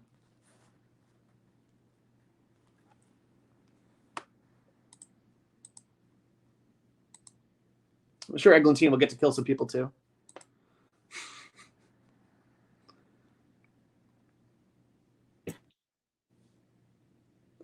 You're muted, by the way, Eglantine. I tried like 3 times to unmute. Dang it. I said I've already killed at least one person, haven't I? There was the guard fellow with the corner and the. No, I did. Oh, yes. I suppose you did. You certainly knocked unconscious one of the guards in the church. Oh, I guess I didn't kill him. No, I think you left them tied up. Oops. I was a bit surprised, but I went with the flow. I think you left 2 or even 3 of them. I think tied up. They were left in a compromising position. That's right. That's right. Oh, that's right. That does sound like more like my style, anyway. No, that act actually very much impressed Reggie because he wasn't really expecting that from someone besides the sergeant. Thank you. Yeah, it's one reason why his admiration changed last session. Yes, I like Reggie. I think he's all kinds of interesting and yeah. Are you not coming back because there isn't room in the game, or are you busy? That's why. The not room in the game. Yeah, I think Garrett couldn't make this one for some reason, but he could make 2 and 4. And then Dan came to the table slightly after Garrett. Though it must be said, I think that in this original series, only Paul and maybe Will were supposed to be playing. We've had a lot of turnover. Anyway, back to cases. So we broke with Reggie with his hand on the door handle, and everybody else outside. What do we see happen next? I'm going to start with Reggie.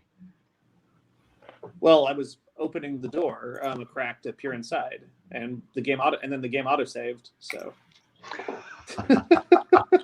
yeah, just so you can respawn at this point. That's basically it. Yes. And so you crack the door open, you peer through.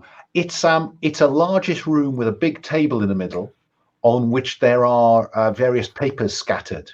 But the table, so that's what you can see from where you are now. It's empty. There is another door that goes into the front half of the building. All right. Well, my priority here would be telling my companions that it seems relatively safe and we should get in together. So I would go back and I would motion to them to move in silently. Just by the by, are you leaving the 2 German bodies outside? We said we were stuffing them in an unobserved location, which is really the back of this building. Okay. So they're lying on the ground just there. Yeah, I'm relying on the fact that we've stripped them, and I also pounded their faces with my boots, so they should be unrecognizable as whoever they were. And stole their dog tags and everything else. Okay, so the hope is that if somebody does stumble upon them, it'll take them some time to work out that they're missing guards. Okay, so I thought that we had pulled them away from the building we were trying to get into, and on the other side. Am I confused? Yeah, because I asked, do you want to go further to the one you came from, or the short distance back to the one you're interested in? Oh, I thought we were closer to the one we came from. I understand now. Okay. I'm going to place you all in this room. Yeah, there's an oil lamp still burning on the table. That's where the light was coming from. and I think you will see. I should maybe describe this to you, Reggie, when he first came in. No, it's on the wall behind the door. That's why you can't see it. There are two red, those kind of red Nazi banners with a swastika in the middle. But in the middle of the swastika is that angular torch symbol of Projekt Prometheus. There's a table with some papers on it. And I think as you look at those banners hanging on the wall beside the door, there are sigils and runes marked and carved into the wooden floor in front of the banners. I should probably look at them. Do you want to investigate, Eglantine? I think it's a good idea, unless they're the same dream runes from before, in which case I will tell recognize them, but I'll tell you for nothing that that rune is prominent, but is not alone. If you investigate just a little, does that mean you're using semiotics? Yeah, wait until she gets the full otics out. clearly should have studied semantics. All right. I will roll. My highest is a 3. I don't think I have much stress yet, do I? So like I can afford to take on a bit. This seems important enough to do that for. Always happy to encourage players to roll the stress dice. I know. I'm just trying to figure out if I've missed that I have a bunch and I'm forgetting or something. No, you haven't. You're okay. Okay. Yeah, let me roll again and see if I do something better. Well, I got 2 6s. One of them is not the stress die, and one of them is. Okay. Then I can tell you that. Well, you have 2 questions to ask me. The first one implied is, what do you make of the other runes and sigils? And so the answer to that is that they are runes to do with travel. Like interdimensional travel? There are runes to do with travel. With travel. Okay. There was a prominent dream rune, and there are runes to do with travel. If it's a rune, it's interdimensional. You have another question left, and then I think it's fairly obvious where the stress is going to come from. Yeah. I actually have a question about that. I thought that it's only stress if the die is higher, is the highest, not if it's tied. Oh, now you might be right, because though I wrote this rule, I can never remember whether, because I keep wobbling back, greater than or greater than and equal to. Hang on. I've got the Cthulhu Dark rules open. No, it's different. Different. It's different. Have a look on the basic one. Okay. Roll if you equal to or greater than. Yeah, I wanted to drive stress up quicker. Got it. So tried. Yeah, good call. So Eglantine, you have 1 question left. Okay, so we've got dreams, runes, dream rune, travel runes. Are there any? So those are on the door, right? No, they're on the floor in front of these 2 banners. Oh, that's right. Sorry. Were there any on the banners? I'm just trying to remember. Like taking a break, I just spaced out. No, all the banners have the sign of Projekt Prometheus on them, but nothing. Right, nothing. the torch with the angular. Okay. I feel like I don't want to waste this question, and yet I don't have any. You can always kind of hold offer it around. Can I hold? Oh, can I hold it a bit? Yeah, hold it. Yeah, let's treat it as a hold. Okay, yeah, I will do that. And you can pass it off to another player if you think that they might be able to make use of it. If anybody has a suggestion for that, I will consider taking it. The other thing I want to do is give, again, a conjecture, because one never knows. But usually when I see traveling and dream runes together, I would think that probably the ability to enter someone's dreams might be a thing, or to put someone in a dream state that you control and travel in it. So we should all be extra on guard for the thing I warned us about when we were first coming in, because it seems worse than it did the first time. A question you could ask me is whether your pursuivant training has given that hypothesis any weight? I will ask that. Certainly, there are rituals to travel in dream. Quite where depends on the detail of the ritual. Okay. Yeah? So I will explain that to everyone so that we're not just repeating ourselves and say, so who wants to go first who isn't me? Well, before we do that, would you like to roll the stress dice to see if you're stressed? Oh, yeah, of course. I mean, the answer is no, but yes, I will. Wow, this woman is cool under fire. It did not exceed 2. It stays at 2. Okay, so Arthur has typed something.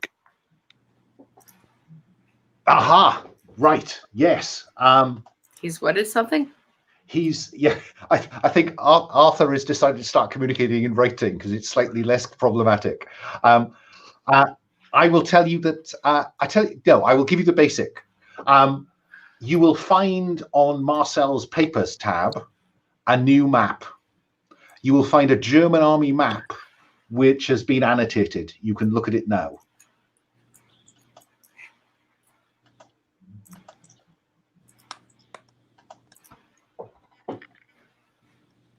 Yeah. And The word transfer doesn't sound too good. and something which I have very unprofessionally left labeled handout number 5.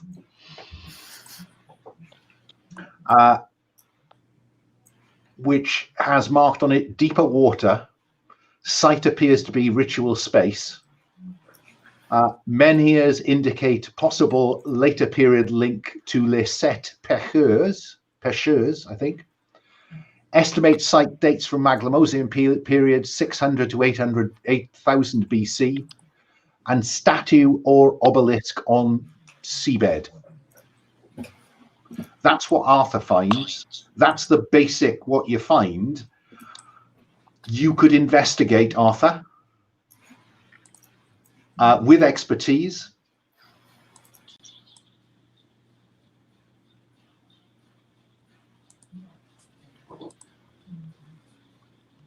Six on his stress.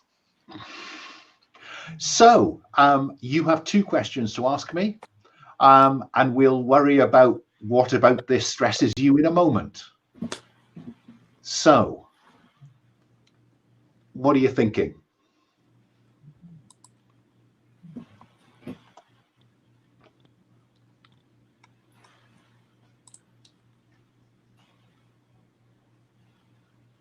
Who are you asking everyone, or is there? I'm starting with Arthur, but I'm conscious that's that Will's microphone is causing him some distress.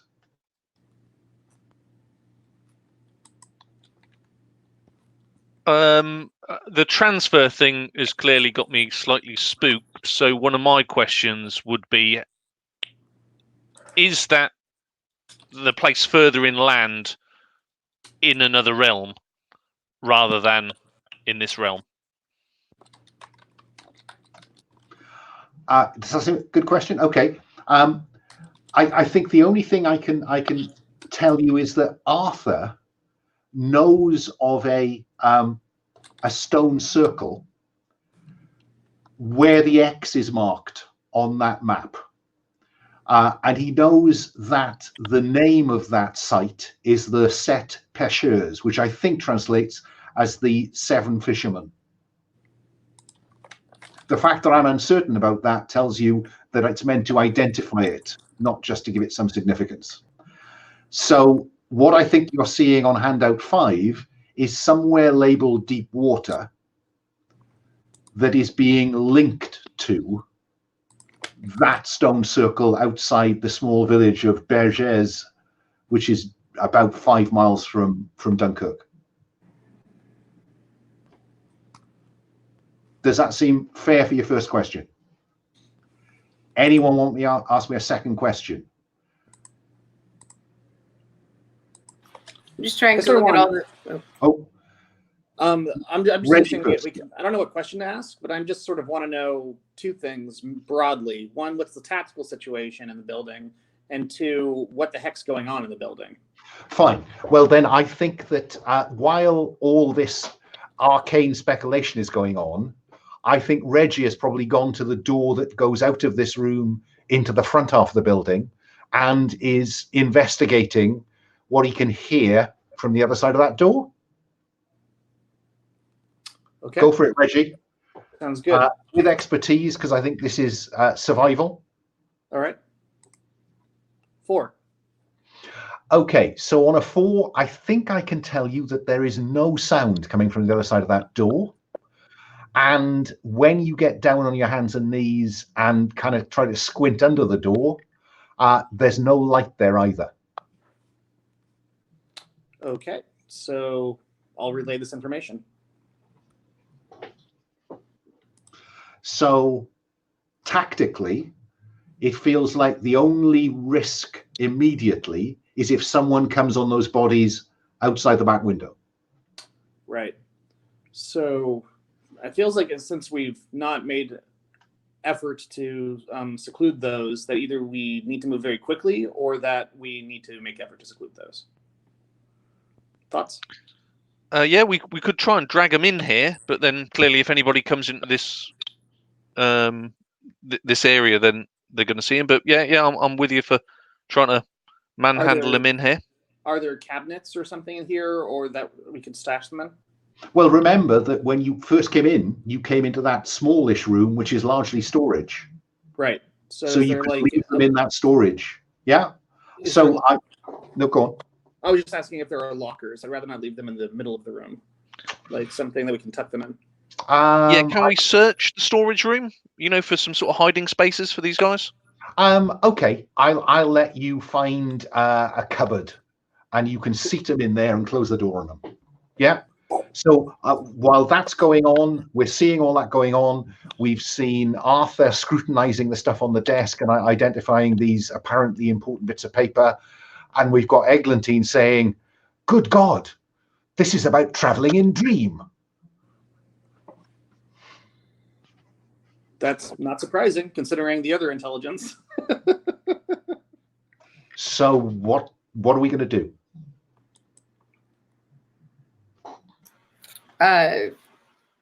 There was something in the chat that Blake shared that perhaps we should get out while we can. And I feel like that's a good plan. The only other bit of information I've not thought to reinforce is that the fish witch came in here into this building and is not here now. Yeah. All right. Yeah. That doesn't necessarily change my opinion. Because I don't know that where she went we can follow safely. So she left the building? She did not. All the time that you were observing the attic, she went into this building now 5 hours ago. You did not see her leave, and she is not here now.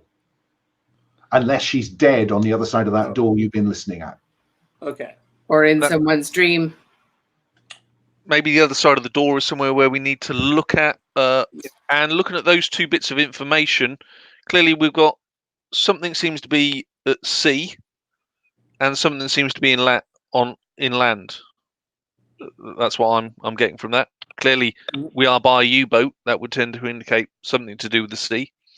And the stone circle, well, we know where that is.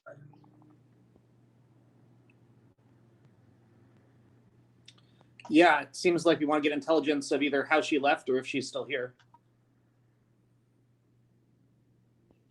Yep, I'm with Arthur and Reggie, the other room. All right. Fine. The other room is it appears to be a harbour master's office in normal times, but it's currently empty. You can go to the front windows and peek out, and you will see that there are now sailors on the U-boat, and they appear to be readying for departure.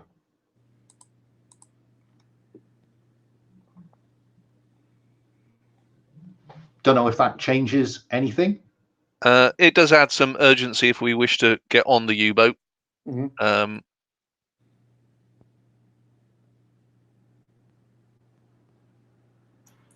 Do we want to get on the U-boat regardless of whether we know where the fish witch is?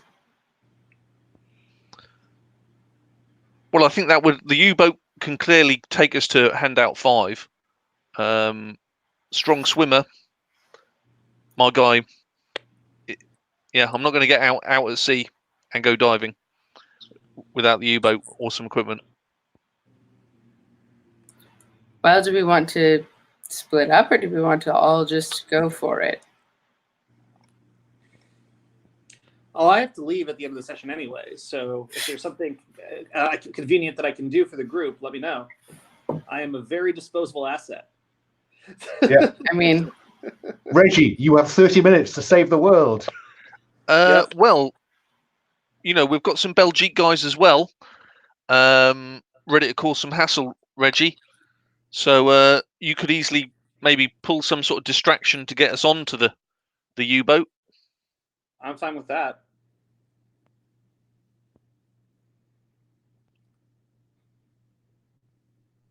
So I'm a member of the Grenadier Guard, so I'll look for something to blow up.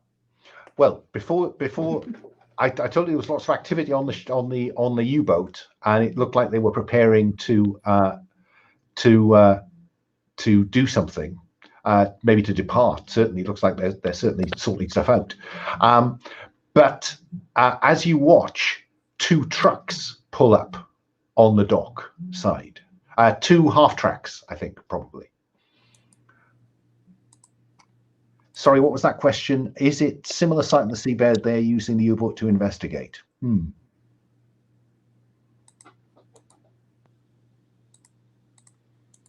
Well, certainly, Arthur, there are, the layout of the what appear to be the menhirs, these stone, these standing stones. The layout shown under C in Handout 5 it's very similar in your recollection to the layout of the standing stones at the set Pêcheur. So I think this cements our aim to get onto the U-boat. Out at sea is clearly more of an effect than these stones on land, I think. And then, Reggie, you can see that one of the dockside cranes is lifting something that was on the far side of the U-boat. It seems to be lifting it up out of the water. And it's a large tarpaulin object that's big enough to take up all of the bed of the half track, one of the half tracks. Okay. And it's swinging round, and this thing is lowering down into the back of the half tracks. What's it look like? It looks like a large tarpaulin structure. It's probably 10 feet long by perhaps depth. It's about 3 or 4 feet wide. Depth is difficult because of the tarpaulins draped over the top of it. But when it settles, it's probably 10 or 12 feet high. It's probably 4 or 5 feet wide and probably 3 or 4 feet deep. All right. So this seems like something that they're coming for, that they care about getting, which makes me wonder, is it something that we want? Obviously, we can't grab this and extract it easily. So is it a blow up thing for distraction? I'm asking the group. I don't want. They're loading it onto the U-boat. Yeah. No, it was tethered to the side of the far side of the U-boat. It now appears, and they're lifting it from the water on, and it's just landed in the back of one of the half tracks. And there are now 2 squads of SS troopers out there supervising this arrangement. What's going on? We have an SS uniform, so we may be able to just wander over there and have a quick look and wander back. Reggie's in an SS uniform. And he's a good fast talker. At your command. Even in German. Yeah. There we go, Reggie. What's on the back of that truck? What's under that tarp? All right. I'll walk out at a brisk pace, just the proper military, moving with a purpose, not like running or anything. Fine, and there are a number of other SS troops out there.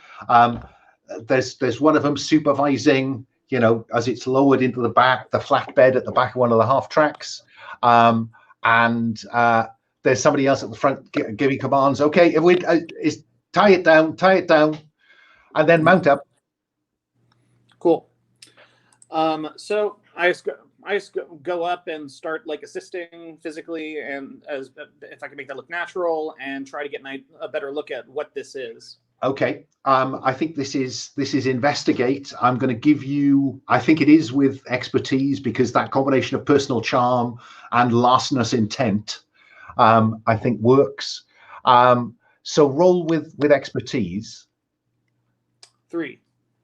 All I can tell you on that is that you can see bits of weed hanging off the back of the half track where this has been loaded on, and water dripping off, seawater dripping off. Well, Not I a great reroll with stress, so now I have a 4. Okay. With a 4, you get to ask me another question. Okay. I really just want a clear understanding of what this thing is as best as I can, and/or whether I should be considering destroying it. It is a stone statue, a very old, encrusted with barnacles, carved statue of some kind. That's about all I can tell you with one answer. I'm getting the blow-up vibes, guys. I'm getting the drop a grenade in the bed truck and run vibes, but I'm not going to do it if you don't want me to. I don't want a torture session before I leave. I think you need a satchel charge, Reggie, rather than just a grenade. Against stone, you want a big bang. It's old stone. Oh, you could have a satchel charge. Oh, you're true. I have space. But what do other people think? Or just in general? I'm good. Because I think it's fair to give Reggie a sense of consensus before he left. So I think we flash back to him saying something to the team that says, so if it's something off the seabed, what do I do? There's 2 half tracks. Yeah. Well, yeah, you could blow up one, Reggie. Will it survive, and can they transfer it to the other one? I don't know. Anybody else? I mean, if our mission at this point is largely to gather information and knowledge, like we're not just here to blow up things that are being scavenged, I think. So if we're on intelligence gathering recon, then that makes total sense. I thought we were in like thwarting evil coma magic. I mean, I don't know that they're mutually exclusive. No, that's fine. Yeah, the expert. I think Will. The persuadant says destroy. Arthur, the persuadant, says destroy it. Eglantine, the persuadant, says there may be more to know. Mm. And Arthur, your inclination. I'm just thinking back. You are fascinated by the allure of the blasphemous unknown. That's true. You want to blow up a piece of the unknown? Well, it was more of an action movie thing. Oh, sorry, you're talking to Arthur? Yeah, I'm just testing Arthur's commitment to the blasphemous unknown and his interest in it. I mean, I seem to be outnumbered, so I would say go ahead and blow it up. Yeah? I'm happy to defer to the experts. Okay, Reggie. Do you know why Arthur is thinking he should blow it up, given that he usually would be more? I think Doesn't he's like concerned Germans? that if the Germans get it, Okay. that's more dangerous. Okay. Better no one have it than the Germans have it. Okay. Yeah. All right. Um, So, how do I do this? So you mark 3 bits of load to show the satchel charge, and you roll to blow it up to do something else. Okay. Yeah. So I'm going to, since I'm already loading things onto this truck, I don't suspect I'll have much trouble just like as I'm moving, putting this in, setting it up, and then moving to making a sound like, all right, I'm going to go get something else as I walk away, as I hope it goes off. So you are quite close to a satchel charge that you want to go off quite smartish. So I'm going to make you roll both failure dice. Okay. Well, guys, so it's been nice with expertise and the failure dice. All right, I've got a failure as a 6. I have an expertise as a 6. What does that mean? Okay. I have so 5, 5, and 6, 6. Okay. Does he get the heavy die? Oh, he does. As it says heavy area. Yeah, but you don't need it because you've already rolled 6. So it's all going terribly well. So this is going to go up, boom, just as you want it. Yeah. Excellent. But because the failure dice is the same as yours, you are going to catch some harm. Yeah. Good. And so where is it gone? Roll a d6. And you can add your stress dice later if you want to. So you roll the single white dice. Okay.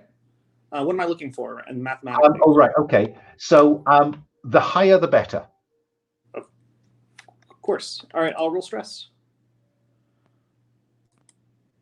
6. 6. Okay. 6. It leaves a scar to boast about. But at the point it explodes, Reggie, you get a distinct sense of another place. It has a dark, overcast sky. It has, and I think actually with the explosion, this psychic impression will spread through both the SS troops and those of you watching from inside the building. You get a distinct impression of a dull, dark landscape, marshy landscape, a grey sea with waves rising and falling, and a group of primitive tribespeople giving every appearance of worship around a stone circle, the 7th stone of which is a carved, squat, frog-like figure. And in front of it, you can see a woman in a bright hat and scarf, dressed in men's clothes, gesturing as one of the tribespeople sacrifices another one and splashes their blood on the statue. How familiar does she look? You think it's in this flash of vision, you think it's Edeltraud, our friend Wassermeister. Mm-hmm. And I think that is the vision on which we will close out this session, wondering what to do next time. So Reggie, you will survive. I don't need you to roll for stress at that peculiar vision. But I do need to know what we see you doing. It could be immediately afterwards, or it could be a week or 2 hence. But Reggie has survived to fight another day. So, so basically, what's going to happen is he's going to be joining in the commotion, shouting about like what's going on, and making a show at running towards the wreckage to see what's happening, and then try to disappear into the crowd. And then as and just as a bit of background, I think when that explosion happens, the Belgians decide that it's time to undertake a little bit of initiative and start firing on the half tracks. Sorry, I interrupted. No, it's fine. So he's going to try to pretend to be a good German soldier before he fades off into the background. Depending on whether if he saw an opportunity to get onto that U-boat and try to get some more information, he would definitely take it. Otherwise, he would fade into the darkness and live to kill another day. I think it's going to be quite difficult because my assumption is he will have been on the shore side of the half track to allow some kind of escape. So I think getting past all this debris to the U-boat, where now sailors are kind of falling into the water or arming themselves. Yep. So I think that's probably it is escape to another day. All right. So so he will do that. If he can damage the other car before he heads off, he would do that. But mostly he's just gonna fade away and try to regroup. Fine. So let's assume that he fades away, makes his way back to British lines. Where do we see him a week or two later? Well, depending if the world's still around, which is up to you guys. So I think the world is still around. The world is still around. This epilogue needn't include the sudden end of the war. I'm just curious what we see Reggie doing. Mm-hmm. Basically, you'll see his manner of dress is very different at this point. He actually wears a tied-on scarf, like almost like a scarf-like thing from a scrap of the burned German uniform. And the rest of him is much more military now. He's holding an improbable number of weapons, and he seems to spend a lot of time practicing with them. And we'll at least close on that ominous note. Fine. I like that. We hope to see Reggie again at a later date. All I need in this last kind of 10 or 15 minutes from the other three of you is what do you think you're going to do next?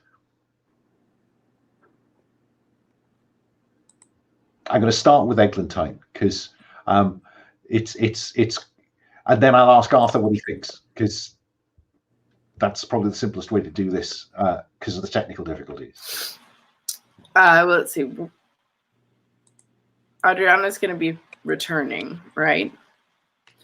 So I think I'm going to bring all of the new information we have, all my notes that I've been taking, even if they're just mental for now that I'll write down, and everything. And Arthur, if he's willing, so that the three of us who sort of share this expertise can like put our heads together briefly, and then hopefully head to the site together, and between the three of us be able to decipher a bit more about like what all this nonsense is.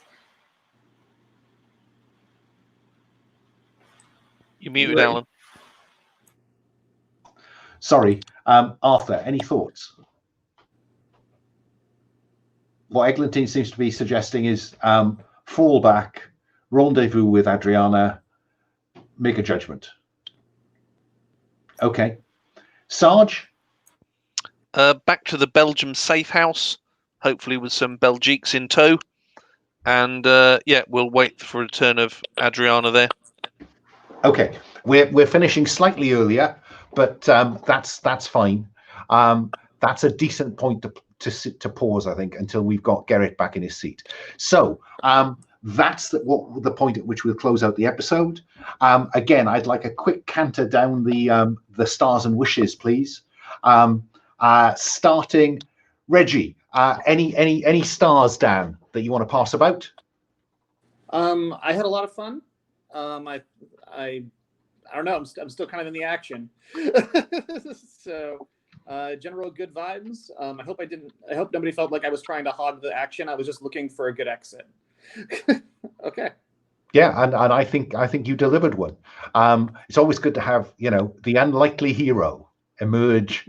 As the explosion goes on behind him, and he appears to be swallowed in it, and then we see him emerging to safety. Not looking back. Not looking back. No. Okay. Pearl, any stars? Yes. To Reggie for, I think, a very interesting level of character growth over the 2 sessions that we played together. I'm bummed that you're not coming back. To the Sergeant for continuing to be someone that my character finds easy to dislike and be mean to, for his disdain for civilians. to Will for persevering despite the technical difficulties and still being handy and useful and all those things. And Alan, of course, I always enjoy your GMing. If I weren't so sleepy, I would probably have more specifics, but I am very sleepy. So I will just say that was enjoyable. The sense I get of your schedule, Pearl, is that you are playing with the Gauntlet kind of 18 hours out of every 24. Some days more than others. I do better when I have like a middle of the night game and just stay up. It's the sleeping beforehand that like confuses me a little bit. Yeah. So, I noticed Sabine putting a post up recently that says something like, "What's this sleep business? Why do I need that?" She's in the game that got canceled. That would have been from 2 to 5 a.m. my time, and this is at 8 a.m. my time. So okay. Will, yeah, okay. We'll take them for granted. Paul, any stars? Yeah, the transformation of Reggie into Reggie. Phenomenal. Some excellent dice rolling, which translate into excellent role playing. I mean, that's role playing, isn't it? Roll well, good role play. Yeah. No, I'd endorse that. I think Dan, you moved Reggie on. Last week it was just establishing shots really, and then this time he really kind of went for it. So no, I think that was excellent. And do waitlist for next week because he ain't dead, and Okay. nothing would surprise me about team makeup over the next 7 days. Go back the other way. Wishes, Paul. Yeah, no, all good. Pace was good. So yeah, a lot more tension than I think last week. It moved quicker, so good.